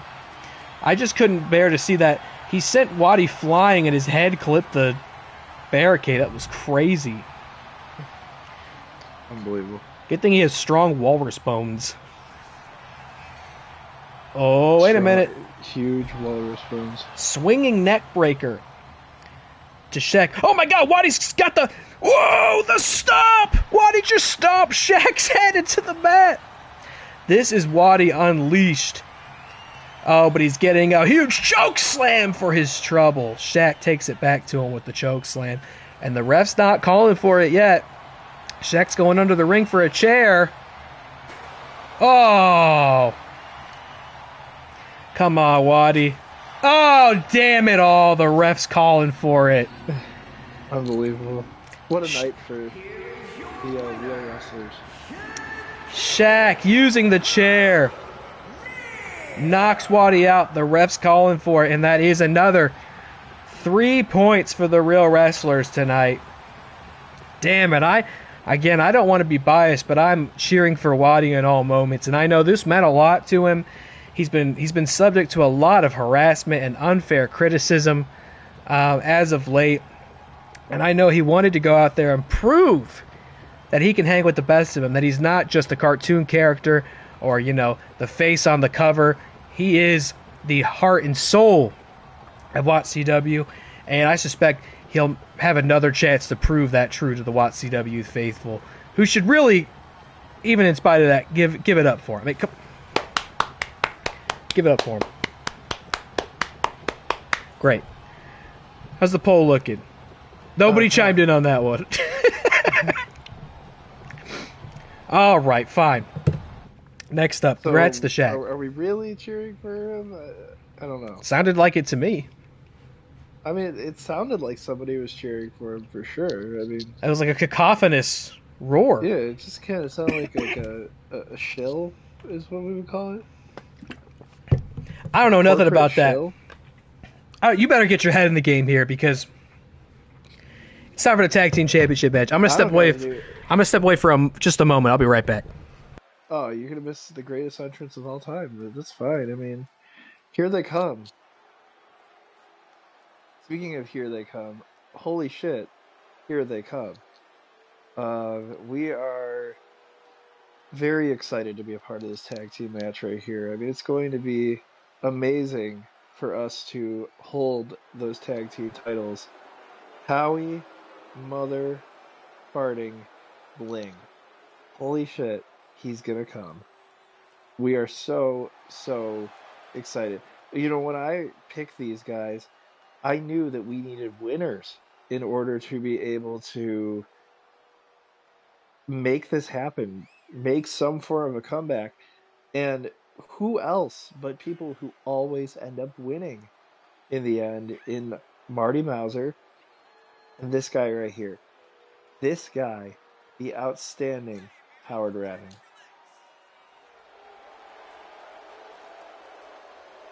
Big fan. Big fan of his work ethic, and I'm just ready to see my guys, my Safety universe, win this championship right here. Oh, thank God you're back. No, I'm just kidding. This is like what happens when like somebody in the Game Grumps leaves the room or something like that, and just leaves one or the other. It's like, who are we talking to right now? I was just saying though that like I knew that I needed some winners who would win at any cost. And right. Holy shit, here they come. Marty Supreme has entered Arena Mexico. And I was saying earlier, it's hard sometimes to decide who's ready for a title shot so fresh off a draft with a renewed locker room where there's not a lot of win-loss history there to work off of. But these guys got a big win back at Turmoil over Cody House and Ava Shinigami. Dare I say an upset? I think a lot of people expected it to go the other way. And I think it might... Was it a count-out win? I can't remember. I feel like the Sirens have been loving count-out wins this season. In TikTok, yeah. or TikTok. In tag team action, yes. The TikTok division? In the TikTok division, yeah. I could see, yeah, it's like 10-second matches. No, it's fine. I don't know what the time limit on TikTok is. Anyway, here comes what, I couldn't help but notice today when Chris Anthony Lopez, the captain of the Heritage Heartbreakers, spoke on behalf of the Todzarek. He did refer to them as the greatest tag team in WATCW history. And that just really struck a note with me because, let's be real, at one point it was debated who was the greatest tag team of all time, and they were debating it because some people thought it was you and Chris. But now even Chris will relent that it's the Todzarek. I mean, well, of course, they're on his talk about belief in his team. And look, I mean, these guys are, to this day, across seasons, the undefeated tag team champions. As soon as they got put back together, it's been win after win. They wasted no time in getting these titles back. And since having won them, no one's been able to beat them for it. I mean, yeah, well. And I said, when and if it happens, and it really may not happen this season. I mean, it really may not. But when and if it happens, I don't think anybody will see it coming. And I don't think anybody is predicting necessarily that it's Marty and Howie who will dethrone them. I'm not. No, I'm just kidding. Of course I am. I support this. You know what? I wouldn't have brought such an interesting pair together if I didn't think that they had a chance at winning. I mean, they've already proven they have a shot at winning. Here it was just.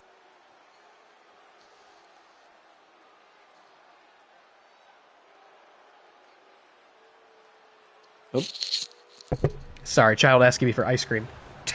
Oh, I got you. I was like, brother, hello? I'm a little bit delayed on the stream, so I don't even know what's going on. Yeah. Important things happening over here. Very. Here's a completely unrelated question or topic. Did everybody have a snow day over there today? Today? No. No, not down here either, and I cannot for the life of me understand why, because it has not gotten any fucking warmer. Yeah, but I would hope, because by the time the morning comes around, it's supposed to be, by the time that we would go to school tomorrow, it's supposed to be -5. A toasty -5. That to me is enough for, I mean, that's not even what it will end up feeling like, obviously. Yeah. So, I'm very intrigued. One of the days that, I would have assumed that the schools would have been off, they weren't, so.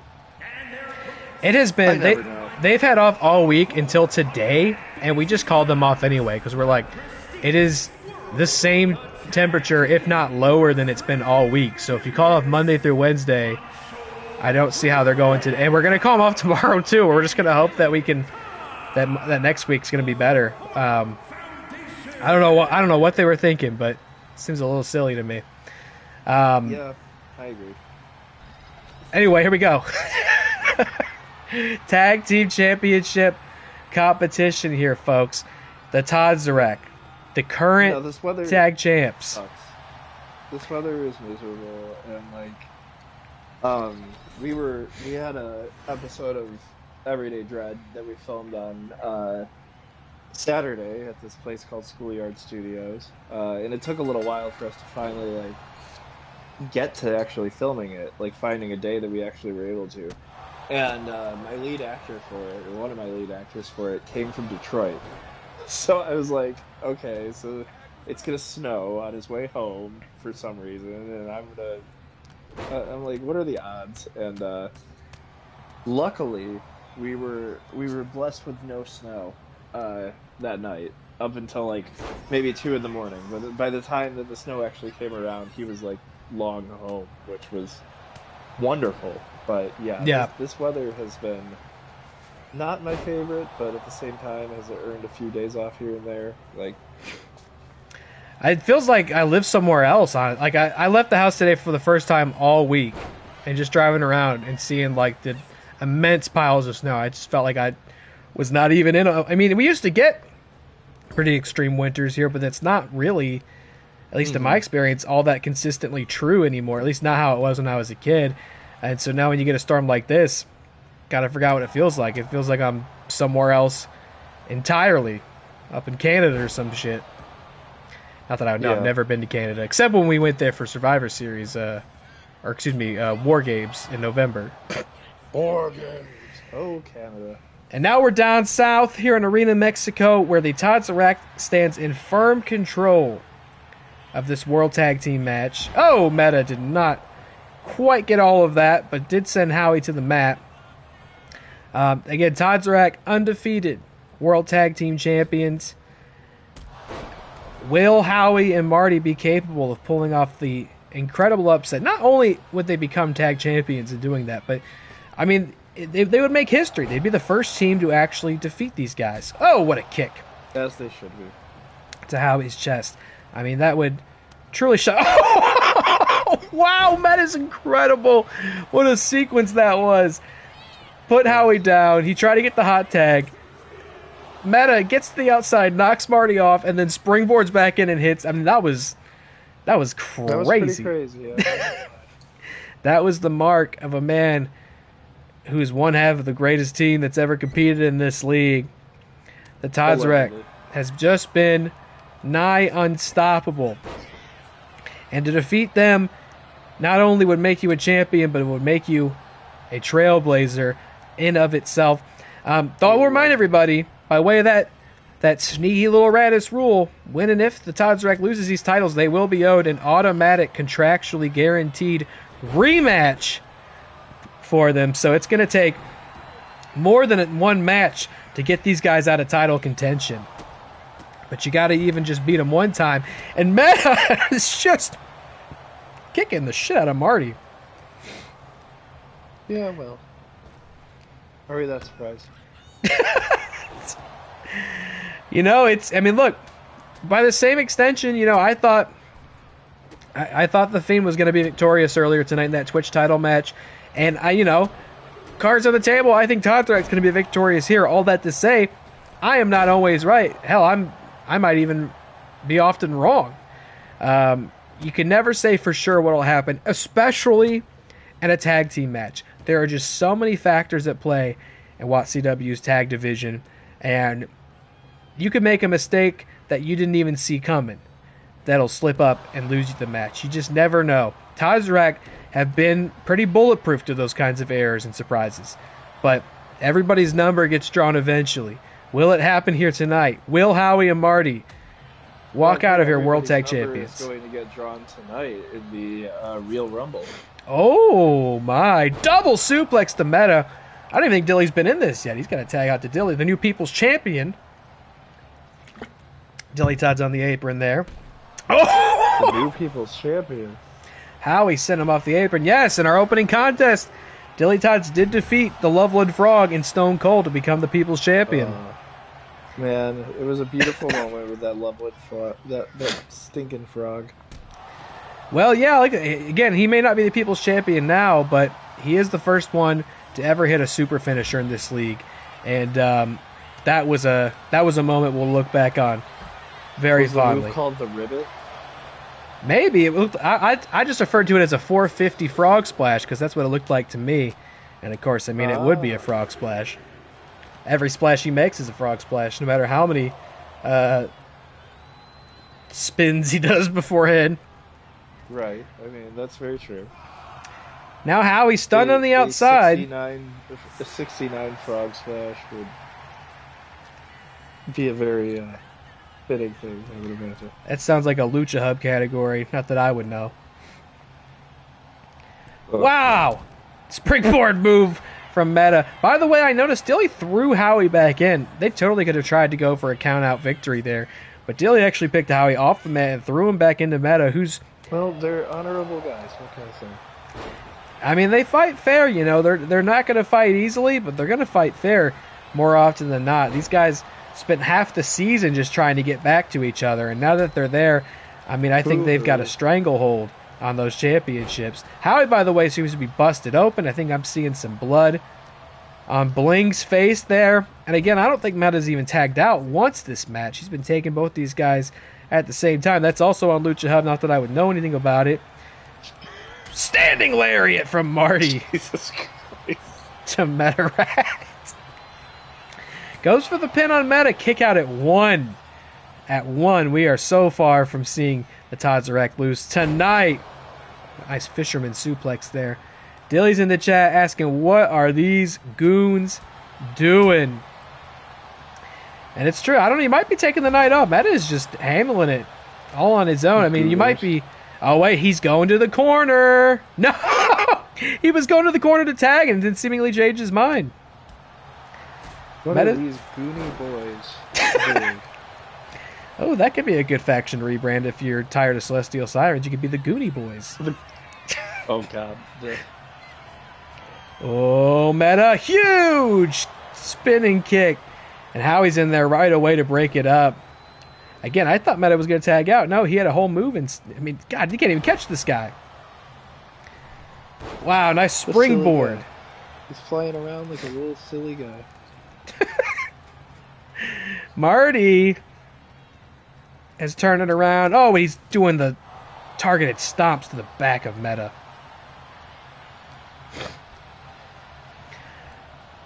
I mean, let's be real. Todd's have been in control of this thus far, but these tag matches, I mean, these are small wars within themselves. And now it is Meta who, out of necessity, finally does tag in the new People's Champion, DillyTodds, who hits Marty immediately with a pile driver. Holy shit!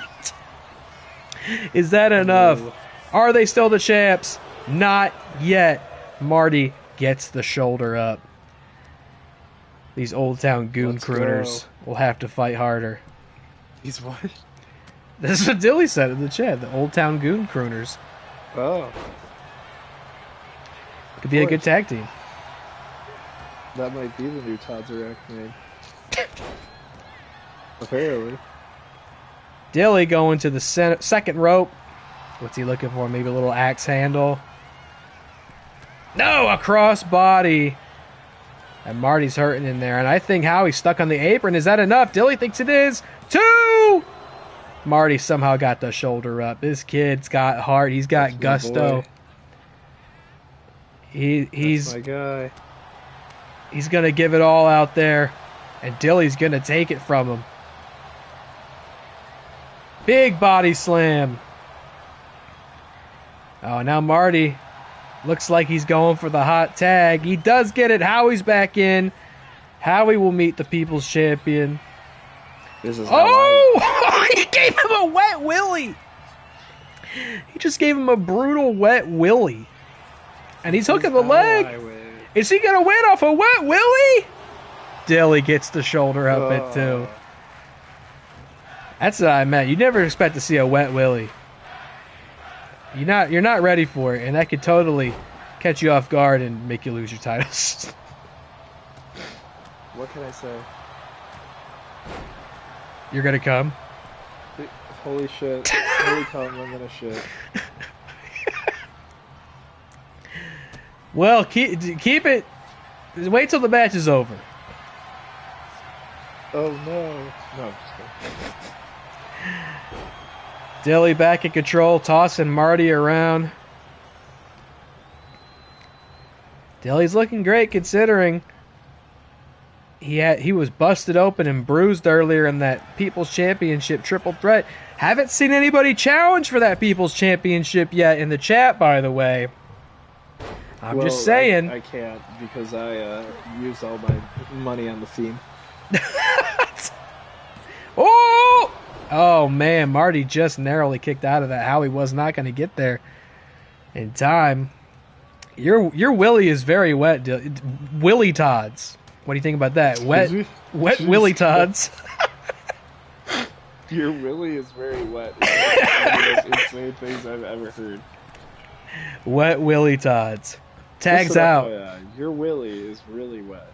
Tags out to Metarract. Who hits the spinning unprettier to Marty. That's got to be it. No way he's kicking out. Yeah, he did. He did.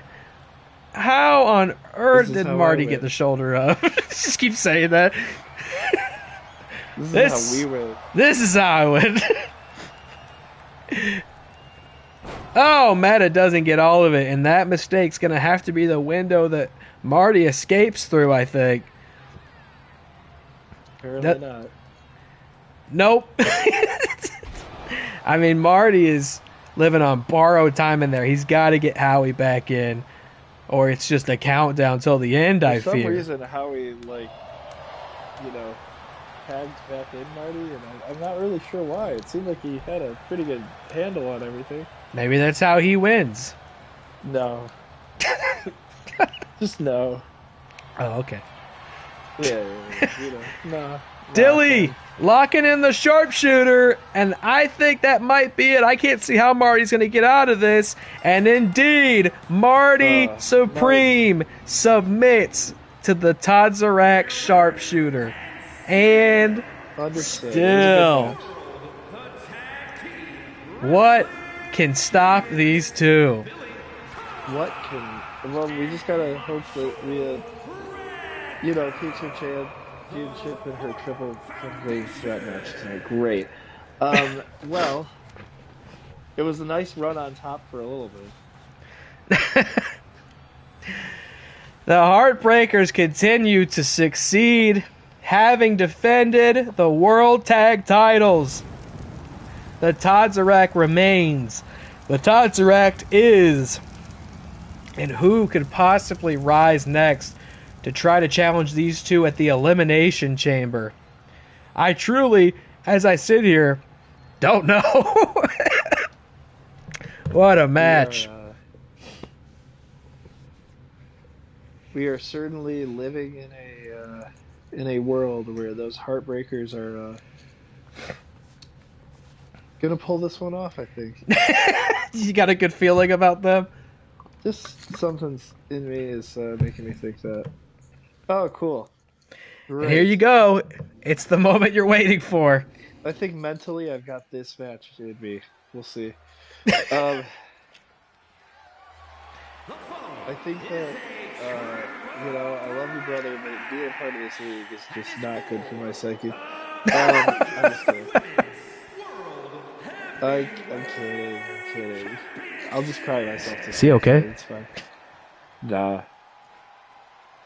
Do a poll. Is he okay? Is Nick ever going to recover from this? No. Well, this is... Look. Can't wait for them to play a card on me that makes have to do the SpongeBob big guy dance and re-ring the entire time. The big guy dance! I don't know, I've seen Big AJ do it a lot. Big Boom AJ, one of my favorite wrestlers in WATCW. We might see Big Boom AJ in the Rumble later, who knows? Or the Rizzler. Dude, the Rizzler in the Rumble? I think we might have a whole show called the Rizzler Rumble. Rizzly to Rumble? Just next month we have a new show called the Rizzler Rumble where... I don't know really what happened there, but... I don't know if I want to know. You're gonna get fucking rizzed up, I'll tell you that much. Oh, God. That's all I got. Oh, God. This is a big one, folks. Of course, Elite Rhea Ripley, the only championship in the Celestial Sirens. This is a big one for them. Hasn't gone their way tonight. Rhea has got to put the team on her back. Let's face it. Rhea's been the only reason why things have gone our way. Don't act like you can just go out here and say, "Oh, well, it hasn't gone Nick's way." Yeah, come on, it hasn't gone that freaking way. Rhea has been a huge component of the success of that faction this season, and now puts that title on the line in a triple threat. Not an easy match to win, especially considering this woman has just officially re-entered the title picture. Becky Lynch, who will be quick to remind you, by the way, to this day still, has not been pinned or submitted one time all season, and lost this title, technically, in a 3-on-1 Exploding Hammers handicap match at Tinfoil Turmoil, where she was represented by an invisible Super Cena. And no, I've not lost my mind. That all happened. But she did still lose the title. point being, we talking about making history. It could happen tonight if either Rhea or Trish, for that matter, managed to do it. But Rhea is, in fact, the Women's World Champion, and she is the one to beat. Of course, triple threat rules means it doesn't have to happen that way. Yep, First pinfall or submission. That's how you win the match. Isn't that unfortunate? Isn't that unfortunate? The only title I have, and not even be the one that gets pinned. That's really cool. Now, will the if for some reason Rhea loses, is the rematch clause a thing? This here will be her second title defense. So once if she defends it successfully here, then the Radis rule will unlock for her. Is it? Oh no, wait. She won it and then defended it once. Got it. Yep, her one defense was last month against Charlotte Flair, where she was successful. And now she'll defend it against Becky. Some might say and that's Trish. because I played a card, but for those who say that, probably. That's right, she was lilified. Some might say even that Rhea doesn't even deserve to be the champion. And to that I say, you're wrong, but... Well, she can cast out all doubt here tonight. All she has to do is defeat one of those other women on the outside. Becky Lynch, by the way, that match last month, the December title defense, the only women's title match that Becky Lynch has not been in all season. But after she defeated Mercedes Moné at Tuesday Turmoil, and likewise after Trish defeated Pixie Boot, the message was clear that we had to bring these three women together in this title match here tonight at the Real Rumble. And here we go. Bell rings, first pinfall or submission. That woman leaves Women's World Champion tonight. Becky Lynch has already held that title twice this season. Elite Rhea Ripley in the midst of her first ever title reign. In this league, it will be her second defense should she win here today. And Trish Stratus, of course, very new to the league, brought in for El Diablo de Patas. Draft night number 3. This would be her first championship in this league as well, and the first Women's World Championship for El Diablo de Patas all season. They've only held that Twitch title, I believe, this season, and it was by DillyTodds, and then they dropped him. And look how that's turned out since he got picked up by the Heritage Heartbreakers. Double belted right now. Which means somebody is going to enjoy having Trish Stratus when she wins, if she wins the championship, because, he just drops everybody. No opportunity to drop now. If she wins that title, That's true. it will be staying with El Diablo de Patas until it's lost. And this is already getting nasty. A second kendo stick has entered the equation. This is our penultimate championship match here tonight. Of course, we do also still have King Moose versus Stone Cold Steve Austin, Hell in a Cell for the Undisputed Men's World Championship. King Moose says he's not here to challenge for a title. He's here to defend the one he never lost. And we will see who has all the accolades at the end of that match. Of course, we also still have our 30 competitor Real Rumble intergender. In years past, you really let yourself have a late night here tonight, I'll tell you that.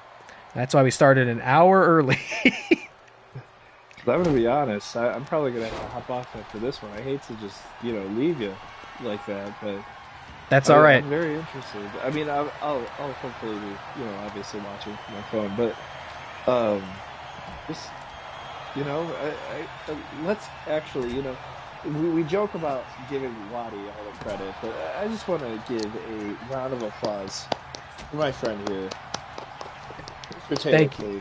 I couldn't have done it without Waddy, though, to be clear. But thank you. I'm going to be honest, this is like my Elmo and Rocco moment. Oh, Elmo and Rocco must really like each other, right? No. They don't. Well, Waddy loves you. Yeah, I'm sure he does. He loves everybody, and that's why he's trying to literally die for the sins of the WATCW faithful out here in hardstyle. Didn't go his way. But The real question is, when is Moose Haas going to join us on commentary? King Moose is not invited to these calls. He's already hijacked so many broadcasts, snuck subliminal messaging.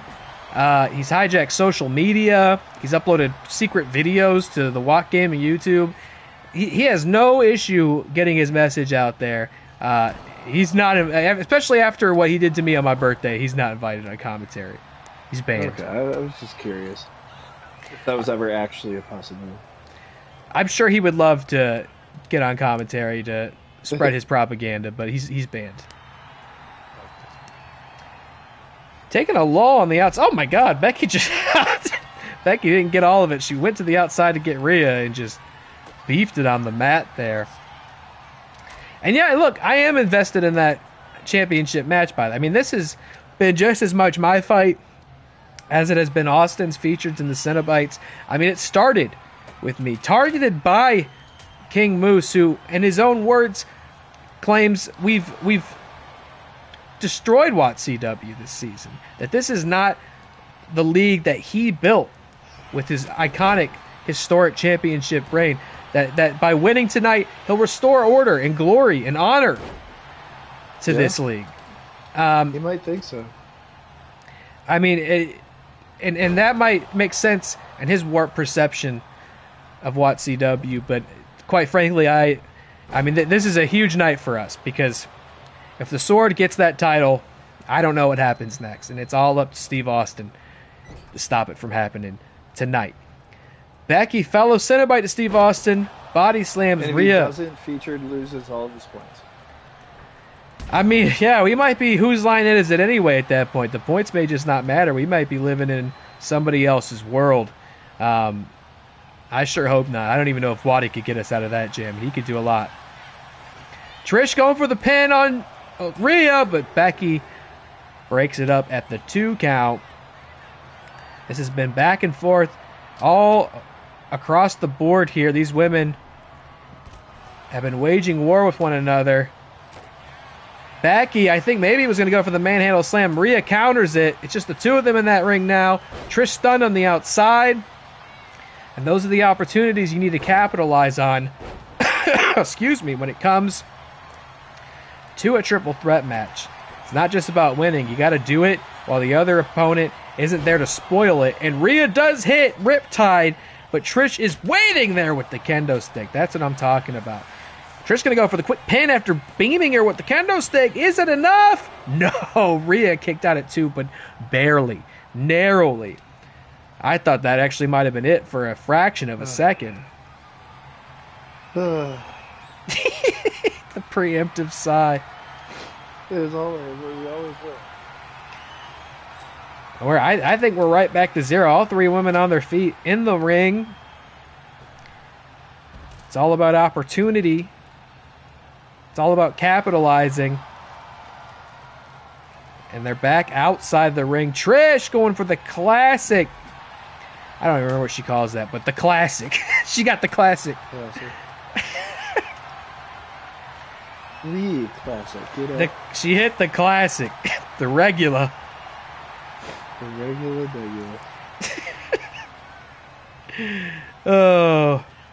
Am I throwing out some awful person H3 references at you right there? The regular schmegula? The regular schmegula. I heard Ethan Bradbury might be in the Real Rumble. Oh man, Ethan Bradbury. My favorite. Who knows who will come out? Oh. What a downfall, I'll tell you. Is it? What, Ethan Klein? Yeah. Oh, I say Ethan Bradbury. I was like, I think you got to be up to come down. He might be killing it. I don't know what Ethan Bradbury's doing. Oh, let me look it up. Let me see. Oh my God, Trish just got blasted in the head with a baseball bat. And Rhea's going for the pin. No. Kicked out at 1. Trish is not there. Let's go to trusty old Instagram and see what Ethan Bradbury is doing. Rhea's in control here. Oh, she's going to go for that electric chair slam on Trish, who looks horrified up there. I don't blame her on those broad plastic shoulders. Oh, and now she's got Becky. Wait a minute. Riptide on the kendo stick. Hooks the leg. Is that enough? Is Rhea still the champ? Oh, Becky kicked out at 2. That looked like as good of an opportunity as anybody's going to get. Goes back to Trish. Thinking for a power bomb, but Trish fights out of it successfully. And she goes, classic, regular schmegula, bulldog. Rhea stunned for the time being, and now Trish seems in control of this. But Becky's right there. Oh, Becky's going for the roll-up. Is Becky going to steal it? Roll-up on Trish. No. Trish rolls Becky up. Is Trish going to steal it? 2, 3. No way. I'm gonna just...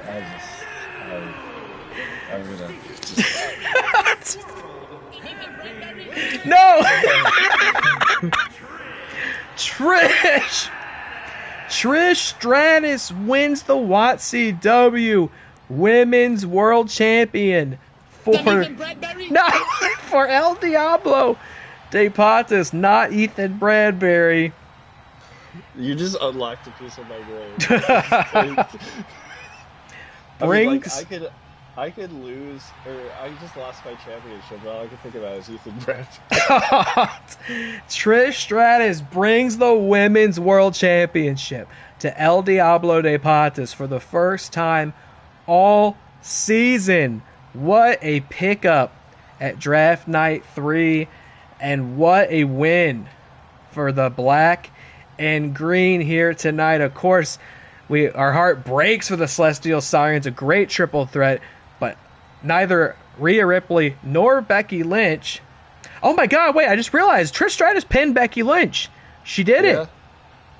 Becky Lynch has been pinned in this league by none other than Trish Stratus. I'm gonna go and hang out with Ethan Bradbury. It's been a pleasure, my friend. Unfortunately, I'm gonna go live in the box apparently that my team proverbially lives out of with Ethan Bradbury, and I will join in from the chat. I'm really hoping that Ethan Bradbury wins the championship. We'll see, because the Real Rumble's happening right now. We'll see if Ethan Bradbury has committed to it. Thank you for calling it with me. Hey, of course. And perhaps the sun will still rise on the Celestial Sirens. Will rise on Ethan Bradbury. You're right. All right. See you, my friend. Good night, Nick. Thank you for joining me. Of course. And yes, DillyTodds, it is true. We had to save the Undisputed title match for last. I mean, it's literally for the fate of our league. So, the Real Rumble will happen right now. And Mike Rome's explaining the rules, but I'll go ahead and do it as well. 2 competitors will enter the ring. Every minute or so, another will enter after them. They will eliminate each other by throwing each other over the top rope and to the outside. They will continue to do this until one wrestler remains, and that wrestler will challenge for the title at ReelyMania. And number 1 is, in fact... I mean, there really feels like there is something to this. The curse of the Celestial Sirens. We had a battle royal back at Turmoil to help decide part of the entry order. Nick Muhlbach was eliminated from that match first, which means he had to put one of his 3 competitors in the number 1 spot, and he did elect to put Howie Bling there. Howie Bling, who's not having a great night as it is. Howie Bling, who just wrestled a tough World Championship Tag Team match where the Todd's Direct, of course, retained, and now, and to his credit, cleaned up nice. No more blood on his face. Howie is in at number 1, and he's ready to make history. He's ready to go the distance, post to post, and be the last one standing so that he can challenge for the Men's World Championship at ReelyMania. We'll see. crazier things have happened. I don't know if crazier things have happened in this league, but they have happened somewhere, somehow. Howie Bling is number 1 in the Real Rumble. But as for who's number 2, that has not been predetermined. Every 5th spot has been predetermined by the Battle Royal. Number 2, is that who I think it is? I would know that music anywhere. It's Ricardo Radis, the countryman. Oh my goodness, El Furioso, Ricardo Radis. We haven't seen him since he was dropped from El Diablo de Patas at Draft Night 3. The Real Rager is back in Mexico, and the hometown crowd is going nuts. And what's going on with the cape and tights here? All right, well, it's bad enough that the arenas have sponsorships separate from our league, but I definitely did not approve that a wrestler could take sponsorships on his tights and cape. But it does seem that Ricardo Radis has the Lucha Hub deal, promo code Furioso, to get a free trial, is what I'm being told. Is there no low this guy won't sink to? Jesus, man. I've been putting up with this guy for years, but the Mexico crowd, they do love him. And pardon me for saying so, but does Ricardo not look a little softer around the middle? Last time we saw him, it's been a while. I know all too well what it's like. You sit at home, stay inside, get bored, you're eating snacks. I know all too well, Ricardo, what those weight gains are like. I'm not going to judge you for it. I did notice it, but I'm not going to judge you for it. And here we go, Howie Bling and Ricardo Radis. Oh, look, classic Rager. And if you will entertain me for one moment, we're going to pause it and we're going to move this camera to the ramp, which I think is so much better for these Rumble matches, because now you can see people come down the ramp as they enter. I think it's so much better that way. Ricardo drops Howie on his head. And man, can you imagine if Ricardo Radis from the 2 spot takes it all the way through this match to the end to earn a main event championship opportunity at ReelyMania 3 this year? That would be something to see. And who comes in at number 3? It's El Regular, another home country sensation. The Lucha legend, El Numero Uno, the El Regular, has entered the Real Rumble. Wow, and he's on fire. I mean, you want Lucha Libre greatness, look no further than El Regular. He's going to be a welcome addition to this match in Mexico City. And there you go, Ricardo and El Regular locking up there. Regular throws him to the outside, looking for a quick elimination. Regular's on top of him. Number 4, the Real Wrestlers, The Rock. The Rock enters at number 4. The Real Wrestlers have had a perfect night so far, having won every single one of the matches they've been in. Now The Rock in at number 4, probably not the stroke of luck that they're hoping for here tonight, especially considering one of the wrestlers will also have to enter at 15 tonight. Oh, The Rock with a nice shoulder block to El Regular. And now here comes Ada Wong and the 5 spot on behalf of the Cenobites. Featured was eliminated second in that battle royal at Turmoil, and so did have to put somebody in at 5. He chose Ada Wong, who suffered a loss in the Hardstyle Invitational earlier tonight. Perhaps that's why she's not wearing her faction gear. It's probably sweaty, bloody. Time to get out of it, shower, refresh, and eliminate Howie Bling! Howie Bling is out. The first elimination in the Real Rumble. And I was saying earlier tonight, here comes for El Diablo de Patas, Randy Orton's in at 6. I said earlier how crazy it would be for Ricardo Radis to go the distance and win from the 2 spot. But let's remember, the first ever Real Rumble in WATCW history, won by She-Hulk. And she did enter, in fact, at number 2. Now, mind you, that match was a 10-woman Real Rumble. We had a pretty small women's division at the time, so it was a 10-woman Real Rumble, but all the same, she entered from the least strategic and advantageous spot and went the distance and won. Ricardo could do it again himself tonight. Oh my! Number 7! He's here! Finally! With some unfinished business and WATCW. It is RoboCop! Ricardo lighting up Regular's chest. These two, magnetic, seem drawn to each other in this match. They can't stop it. They want the other one gone. Two luchadors not getting along in Mexico City. Nothing new in Arena Mexico. Oh, fuck. That was a tough one. Robert Kopp has arrived finally in WATCW. And here comes Mercedes Moné, number 9, on behalf of the Heritage Heartbreakers. Oh, Ricardo going for the elimination on El Regular. Is he going to get it? No, Regular fights out of it. Those two still taking it to one another. They seem drawn. There's only room for one luchador in the Real Rumble today. Mercedes eliminated by The Rock. The Rock eliminated by Ada Wong. Just like that. And here comes, I think this is number 8? Number 9? My face is covering up the counter. I should have moved it. I'm not going to bother now. I should have moved it, though. Wow. Sorry, I can't believe Mercedes out just like that.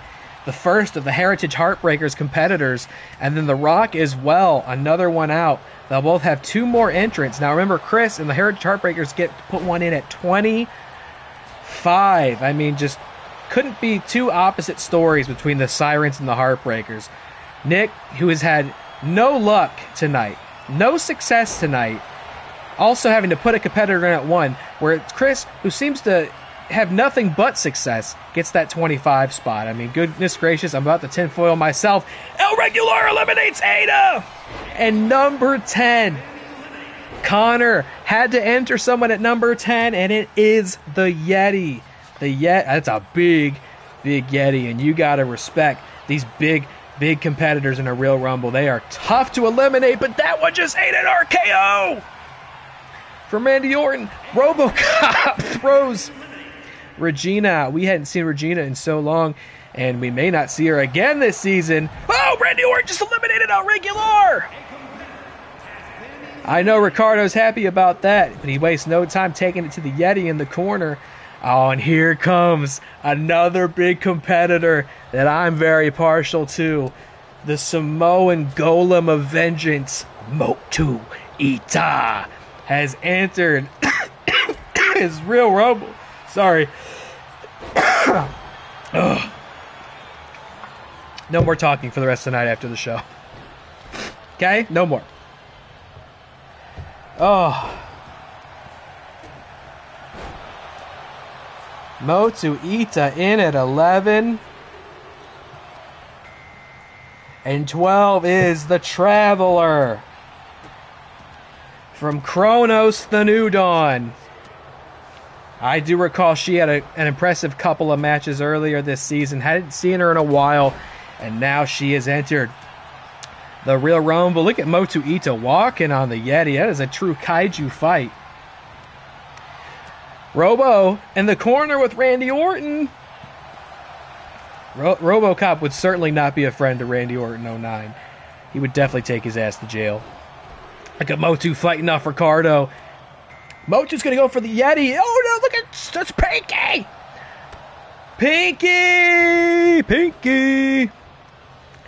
Pinky is in the Real Rumble. Imagine a Pinky gets that title shot at ReelyMania. I was saying earlier, I got a lot of excitement, but a lot of anxiety as how this match is going to go. I mean, whoever wins this match just not only gets 10 points for their faction, but I mean, they are going to be a huge star for the rest of the season. Who is that going to be? Are they ready for that kind of attention, that pressure? Can I trust them with that? Oh, Ricardo's out. Ricardo's been eliminated. El Furioso is out. Mexico weeps.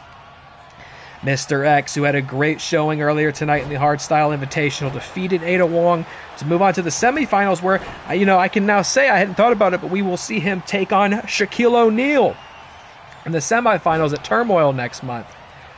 As well as Zangief versus Hank Hill. There goes Pinky.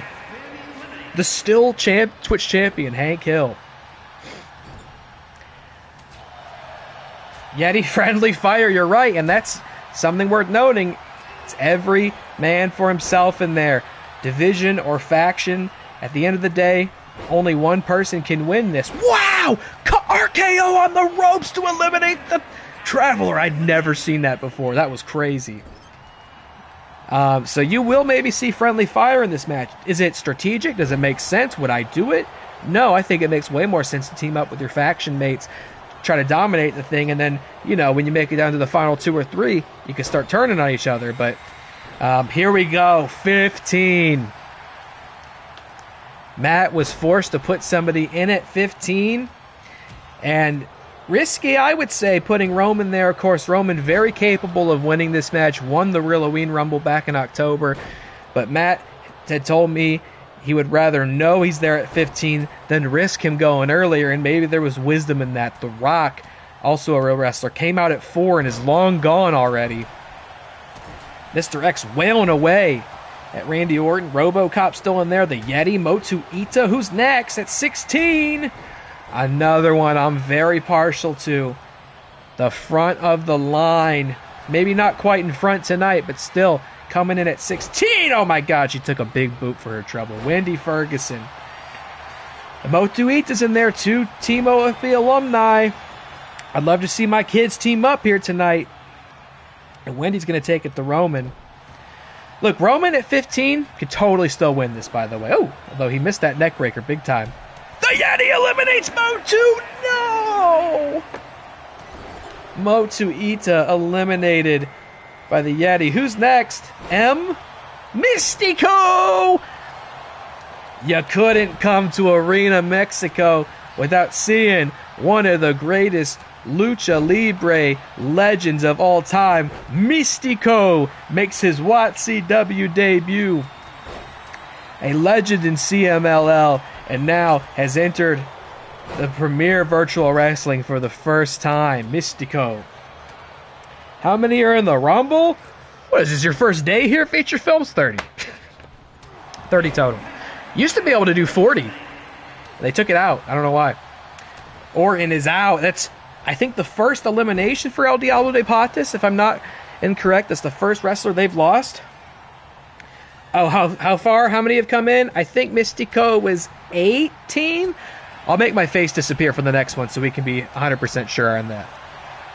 Because I could definitely be wrong. I mean, this is 19. It is... Oh, it disappears. Hold on. No, Undertaker is 18. Mystico is 17. The second entrant for the Celestial Sirens, Undertaker, coming in at 18. Howie Bling was 1. Was eliminated. I'm getting snotty. Hold on. I didn't want you guys to have to hear that sound. Ada was the only Cenobite so far. I think you are correct. She's no longer there, but Ada Wong, I do believe, the only Cenobite eliminated thus far in this match. Next up comes at 19, the Maniac Kid. This was a guy who showed so much promise. It's honestly almost unjust that the Maniac Kid hasn't found himself in a championship match yet. He's had a great season as a free agent so far. I thought maybe he'd get picked up on draft night 3, and folks will definitely be wishing they had if he's able to go from this point and win the Real Rumble. Whips Mr. X to the corner. I got to pee so bad, but I cannot walk away from this match. Wait, Wendy eliminated Roman? No, she didn't. He's right there. He's right there. He's still in the match. You missaw. Roman is still in there. Oh, I'm so snotty. I wish I had a tissue. He went over the top. He must have crawled his way back in. It can be tough to eliminate people on this, especially somebody as skilled as Roman Reigns. Robert Kopp's going to try him in the corner. Is RoboCop going to eliminate the Tribal Chief? Is he going to do it? Oh my God, Mr. X just punched the Undertaker into the sky. No, Roman fights out of it. Mr. X has Mystico with a huge body slam, and Wendy eliminates the Yeti. Wendy Ferguson eliminates the Cryptid Cowboys Yeti. Mr. X is still in there. And there's another Cryptid Cowboy back there waiting to enter. I'll give you one guess on who it most likely is. Oh no, Wendy got caught by RoboCop. No, what a power bomb. Undertaker with Mystico, who actually rakes the eyes to fight out of it. What a fight so far.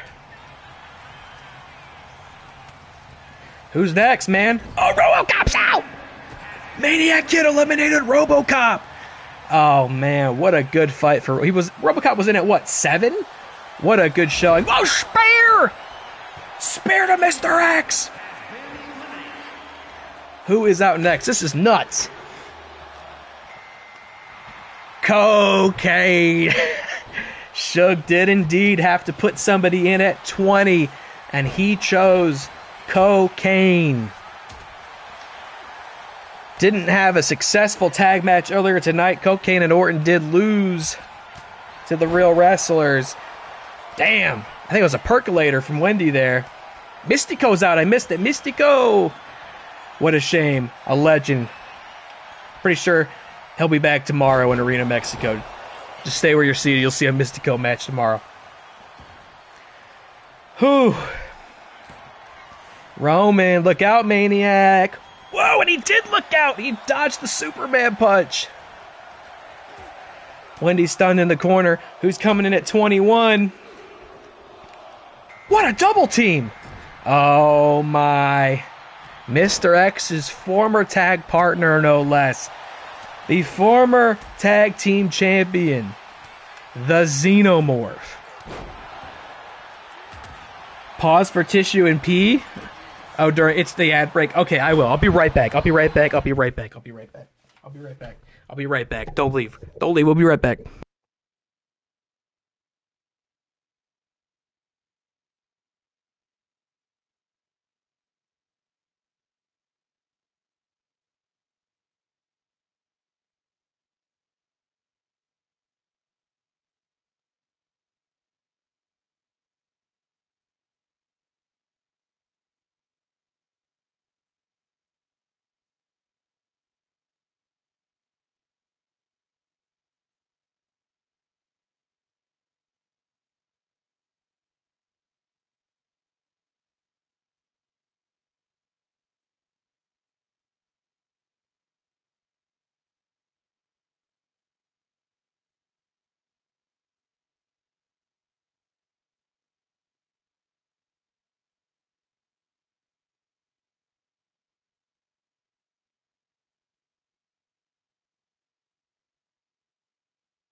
Okay, here we go.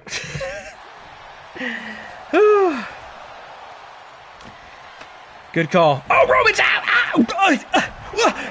Wendy's out! The Maniac Kid just eliminated Roman. One real wrestler left. Oh, man. Nacho Libre, who's only the second Heritage Heartbreaker in this match, and we know one's coming out at 25. I know that grinded Roman's gears to walk down the ramp and see Nacho headed towards the ring. Oh, man, look. Nacho Libre. He's done a lot of things in this league. A lot of accolades to his name. He's never won the Real Rumble. Could this year be his year? There's not an accolade quite as prestigious as this. I mean, so very few have gotten that opportunity. No one else will get the opportunity this season. And here comes the second Cenobite, Becky Lynch. She just had a shot at the Women's World Championship. She was pinned for the first time ever by Trish Stratus. But could she go the distance here tonight? Oh, Nacho and the Xenomorph teaming up on The Undertaker. No, he falls to the apron unless they can kick him out.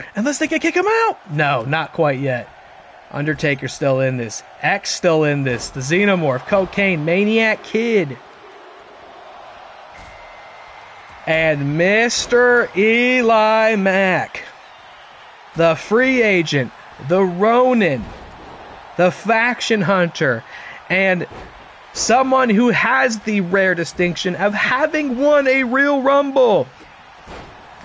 He entered the second Real Rumble at 25, won the match, and went to ReelyMania 2 to challenge for the world title in the main event. Could he be the first ever in history to win 2 Real Rumbles? He has had a difficult season so far. He's been picked up and burned by the Fantasy Faction War. And now that the final draft is behind us, he will live on the outskirts as a Ronin. But he seems just fine with that. And his gain will be everybody's loss. If he wins the Rumble here tonight, Becky Lynch eliminates The Undertaker. There's only one siren left. When will they come out? What a Rumble this has been so far. Mr. Eli looks like he was getting his hands on Nacho there. I know that's something he's wanted to do all season. It ate him up inside, being on a faction with Nacho for so long. He's now free to compete against anybody he likes.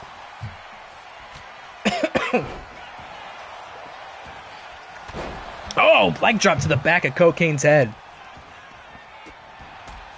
You could be looking at a ReelyMania main eventer somewhere in this ring right now. What a powerbomb from the Maniac Kid. He's been killing it.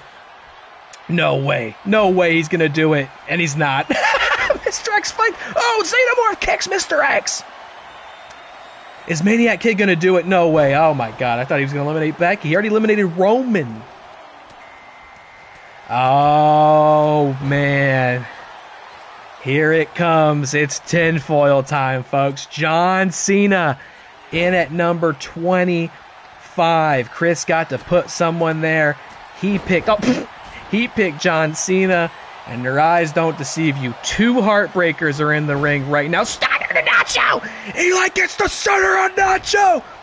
He's wanted to do that all season! Since ReelyMania 2! Eli finally did it! 2 heartbreakers are in the ring right now. And one of them could win and go to the main event of ReelyMania. Spear from Nacho to Cocaine. And I mentioned it earlier, Eli won from the 25 spot at Real Rumble 2. Cena in that spot tonight. Will he enjoy the history of that entry point? What a strange sentence. Nacho's got Becky. I mean, this is part of what I love about this match, is we're seeing people interact who have otherwise had no ability to do so this season. I mean, Nacho versus Becky. Xenomorph Cocaine. Eli and Cena, his former tag partner, into the powerbomb. Cocaine's out! That's the 3rd Diablo eliminated. There's only one left if my count's correct still. Eli and Cena, former tag partners this season on the Heartbreakers, and now made foes. I think Eli was going for a stunner on Cena, but now I think he's going to suffer AA attitude adjustment. Oh, Cena, be careful on those ropes. Spear! Nacho speared his own faction mate! Nacho speared Cena! Is he going to eliminate him too? Oh, he missed it. He missed it.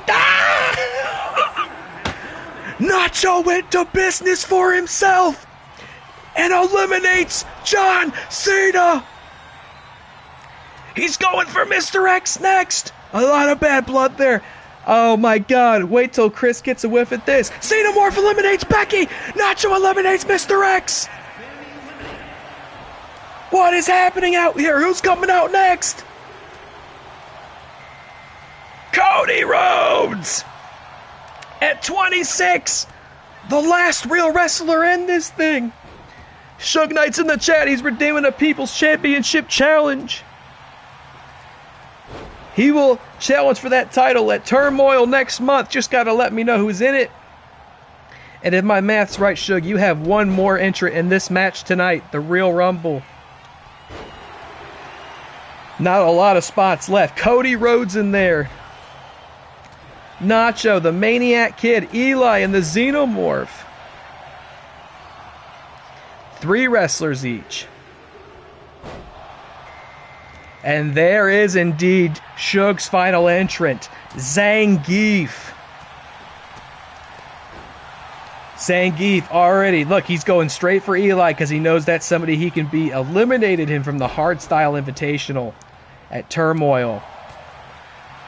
Zangief will face Hank Hill in the semifinals next Turmoil, and he may do so as the Real Rumble winner. Maniac Kid eliminates Nacho Libre!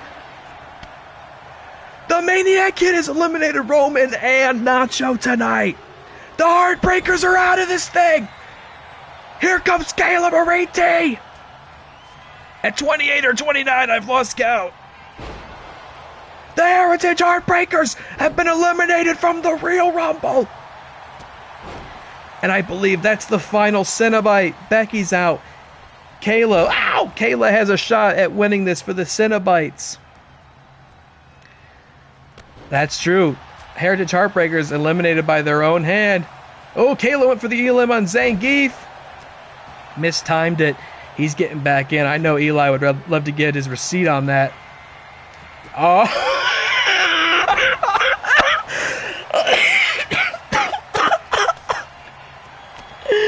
Stunner on Xenomorph. The final Cryptid Cowboy is here. What is that, 29? The Loveland Frog is here. Xenomorph's out. The Loveland Frog is in at 29. That means only one left. I've lost track of who it is. Who could it be? Number 30 coming right now. And it's the Fiend. Bray Wyatt. The final Siren entrance. The final entrance in the Real Rumble. They've had a terrible night. Could the Fiend turn it around? Could the Fiend do it? Oh, what a kick from the Loveland Frog. Look in the ring right now. One of these competitors is going to ReelyMania. Walter White won the first ever Men's Rumble from the 28 spot. Ava Shinigami won the second ever Women's Rumble from the 30 spot. There are winning numbers in here.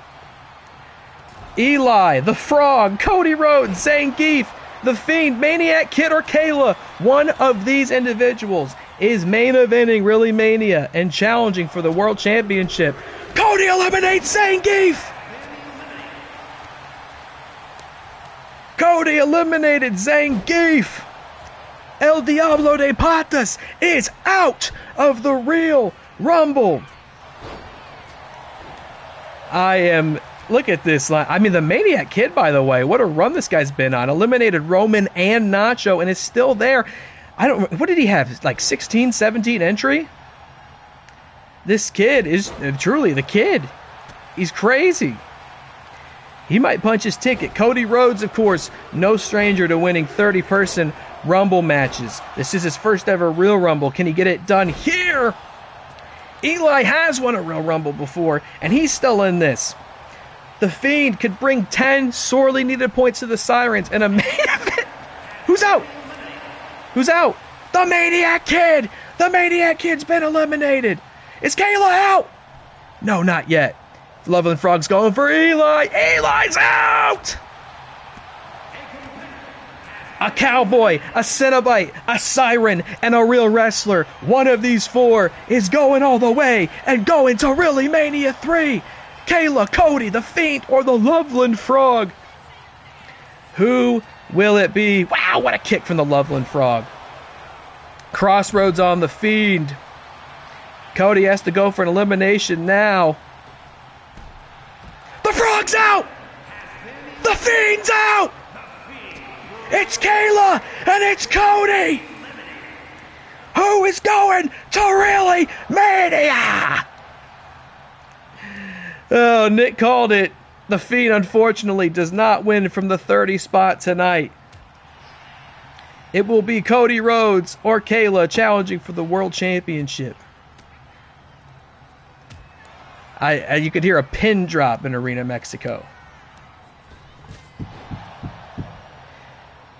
Who is it gonna be?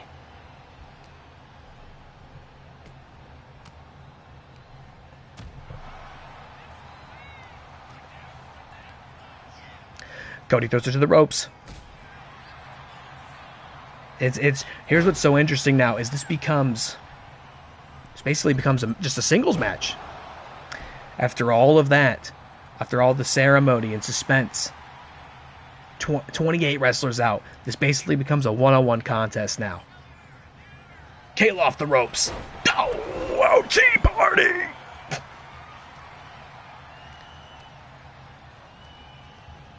Cody's over the ropes.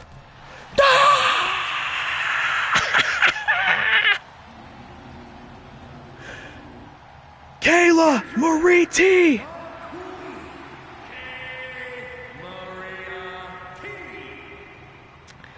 I can't believe it.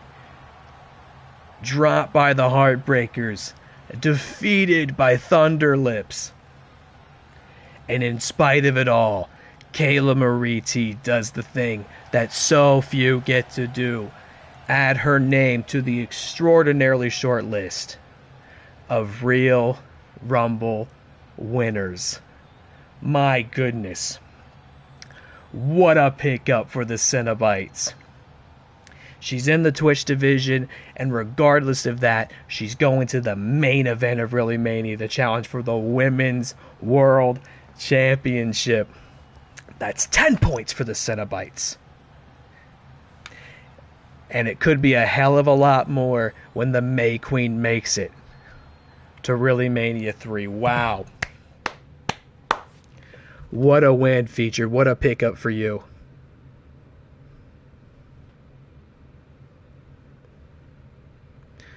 Sorry, just going to send a message real quick. Unbelievable. Nope. And there's only one thing left to do, folks. If Becky wins tonight, is it Becky versus Kayla? I don't know how to tell you this, Feature, but that match already happened. Are you paying attention? And Becky did not win. Trish Stratus is the women's champion right now. But if Becky won the title between now and had it at ReelyMania, yeah, it would be Becky versus Kayla. It would. It's still possible. You watch Traders? I'm going to watch Traders after this too. But you're a fucking traitor. Because you tuned out of WATCW to watch Traders. Me? Not me. I'm the dopest, most handsome, faithful of the faithful. Here we go, folks. It's been a long time coming. King Moose. Sorry, just make sure these kids are going to bed. They might not have school tomorrow, but they got to go to bed. King Moose, and look around his waist. The original Season 1 WATCW Men's World Championship. It still has his name engraved in the front plate because he never lost it. Months ago, we started seeing subliminal messages, hijacked broadcasts, threatening, ominous messages on social media, suggesting something dark was hiding in WATCW. It came for me, and now it's come for the Men's World Championship. A rogue faction called the Sword, made of masked soldiers that we now know are recruited by the undefeated Men's World Champion, King Moose. He said he didn't come here to challenge for a title. He came here to defend one, and he's holding it right there. We haven't seen that title since ReelyMania 2. He's upset. What can I say? I didn't invite him back for Season 2. I was ready to move on, man. I was ready to start a new run for this league. And to do so, I felt I had to shed the past. What's going on here? We got a throne out here. Is that King Moose's throne? Oh, wait a minute. There's the current Men's World Champion, Stone Cold Steve Austin, and I don't think he plans to sit in that throne. Don't do it! Oh! The Throne Breaker. The Texas Rattlesnake and the Men's World Champion showing up once again. And that luchador mask, a throwback to the start of the season. He was wearing that mask when he had his first shot at that title. Now he puts it back on to defend it for the very first time here in Arena, Mexico. This is for the men's undisputed champion, folks. Two of them are holding belts tonight, but one cannot exist with the other. It's for all the gold. The winner will go out with both of those belts tonight. All the gold. Season 1, Season 2, eras colliding. And they're going nuts for Austin. I mean, look, if there was anybody better suited to defy the Sword, I think it might be the Texas Rattlesnake. He's defending not just that title, folks. He's defending WATCW. He's defending this league from those who would seek to destroy it. There it is, the current Men's World Championship. A great belt. An upgrade from this, if I do say so myself. But there it is, classic, the throwback. Both belts on the line. Doesn't really get much bigger than this, does it? You know what? I'll put a poll up for this one. I've stopped doing polls, but I'm going to put one up for this. It feels like it deserves it.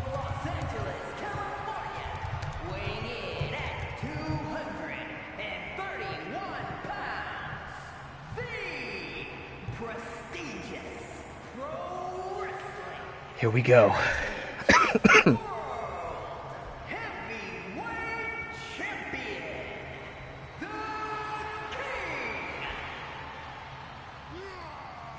King Moose, look, we'll get into it.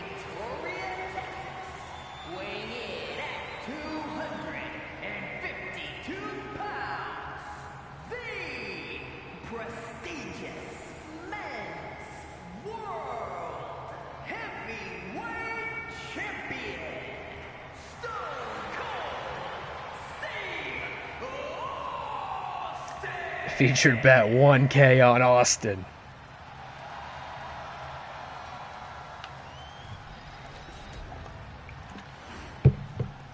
Here we go, folks. And as you can see, this is in a Hell in a Cell, which was not something I initially booked. I was going to have this be an old-fashioned one-on-one. Oh, man, look, what a sight to see those two belts next to each other. I never thought I'd see that. And we'll be seeing a lot more of it soon because the winner will take both of those home tonight. Hell in a Cell, I was going to book a good old-fashioned one-on-one match. Moose right out the gate with the quick advantage. But featured maybe quite wisely after the attack he suffered backstage at Turmoil by the hands of the Sword. Newly revealed members, Captain Insano and the Revolting Blob, perhaps figured out that there's no shot this would be a fair one-on-one match if there weren't something to further enforce it. And there you go. Several tons of steel and chains wrapped around the ring, preventing anyone from getting in and anyone from leaving until a decision has been made about who truly is the world champion of WATCW. And King Moose, I don't like the way he's done business this season. You know, I've had my history with him, and most of it up until this year has been very friendly, very positive. A guy I looked up to, and a guy who I, of course, will concede is a huge part of WATCW's legacy. Won the first ever King of the Ring tournament. Defeated Mr. X to become the men's world champion, and defended that title against names like Roman Reigns, Walter White. He retired Walter White at the Real Rumble 2 years ago. Retired Walter White. First ever Real Rumble winner. Defended it against people like MrEliMac and Nacho Libre. It's not an exaggeration or hyperbole to say King Moose has never lost. He truly is the undefeated men's world champion. But that reign was meant to retire with the season. Season 1 ended, and for a while there, I thought WATCW ended. Wow, what a kick from Austin there. We're on the outside. We're getting dirty quick here, folks. Wasted no time in taking this to the outside and getting a little dirty. Throws Moose into the cage. Austin's been waiting for a long time to get his hands on King Moose, and I'm sure the same is true, even more so, for the leader of the Sword. You know, look, all things being equal, the idea wasn't that Season 1 was the end of Season 1. I thought it was the end of WATCW. To me, that was the finale of the league, was King Moose having retained the title, a historic third time. Hasn't been done since. A world champion managed to defend the title 3 consecutive times. Has not been done yet this season. The league was done, and then it wasn't. And it was time to put it back together. I understood it had to be something different. It had to be new. It couldn't just be the same thing we did the first time around. It had to feel distinct and fresh. And I understood that meant we were going to have to shed some parts of the past. We were going to need new names in the league, and we were going to need to operate a little bit differently. Enter the fantasy faction war. That was the model that brought WATCW back to life. Without it, I don't think we'd be here right now. We're still fighting on the outside. This is a slugfest. And I had moved on from King Moose. It wasn't personal, believe it or not. I had moved on from a lot of competitors in Season 1 because I just recognized that there wasn't room for them and that in a same league that needed to grow and evolve. So I can understand. Oh, King Moose just got busted open, I think. I can understand how someone could take that personally. I can understand how somebody could develop a grudge or some animosity and feel they needed to take that out. But this wasn't the way to do it. Okay? King Moose targeted me on my birthday. He brought the Sword into this league, attacking competition, attacking captains, attacking Waddy, hijacking the broadcast at draft night, at Turmoil, on pay-per-views. They got me banned from Twitter. Chris, what did you miss? KaylaMarieTea is going to ReelyMania, brother. She won the Real Rumble. You're just in time for the main event. It's Austin and King Moose, brother. Don't tell me you were watching the Traders too. Oh yeah, and there was friendly fire. Nacho speared and eliminated Cena in the Rumble. So you're gonna have to get those boys a pep talk in the back. So that's how we got here, right? Again, all the respect in the world for King Moose. To this day, I would say, yeah, probably the greatest world champion we've ever seen. Oh, here we go. This is exactly what he hit me with at Birthday Bash. Come on, Austin. Look out. Oh, the gore kick. Middle of the ring. Is King Moose going to win? Not yet. It'll take more than that to put the Texas Rattlesnake down. Cinnabite's having a terrific night so far. They won the Real Rumble. 10 points by way of Kata. Hey, wait a minute. Elbow. Is King Moose? He's busted open. Is he the champion? Oh.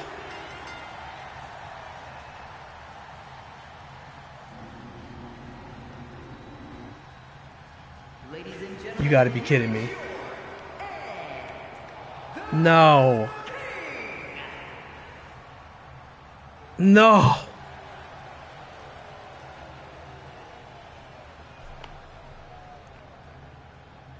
Fuck.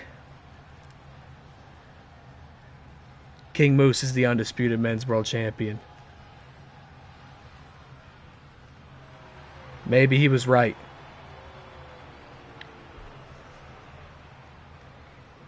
The Sword has both titles. No sabotage. Just the undeniable ability of the King. And he is 1-star bad. Mexico is unhappy. And I don't know what WATCW looks like the next time we come live to you. I don't know if we'll be WATCW. A dark cloud has just been cast across this league. The Sword has the undisputed championship. This was our opportunity to end it. And I'm afraid we've just begun, folks. Feature's got to lose those channel points, too. I hate to say it.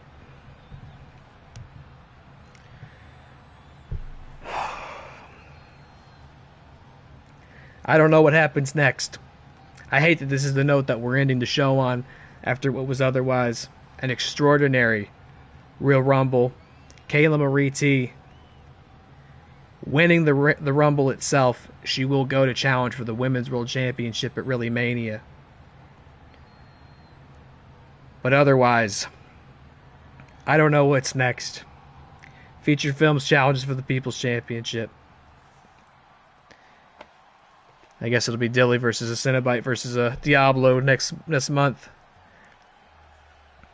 I don't know. Congratulations to the King, for he sits in his throne once again. And perhaps it is time for us to kneel for the Sword.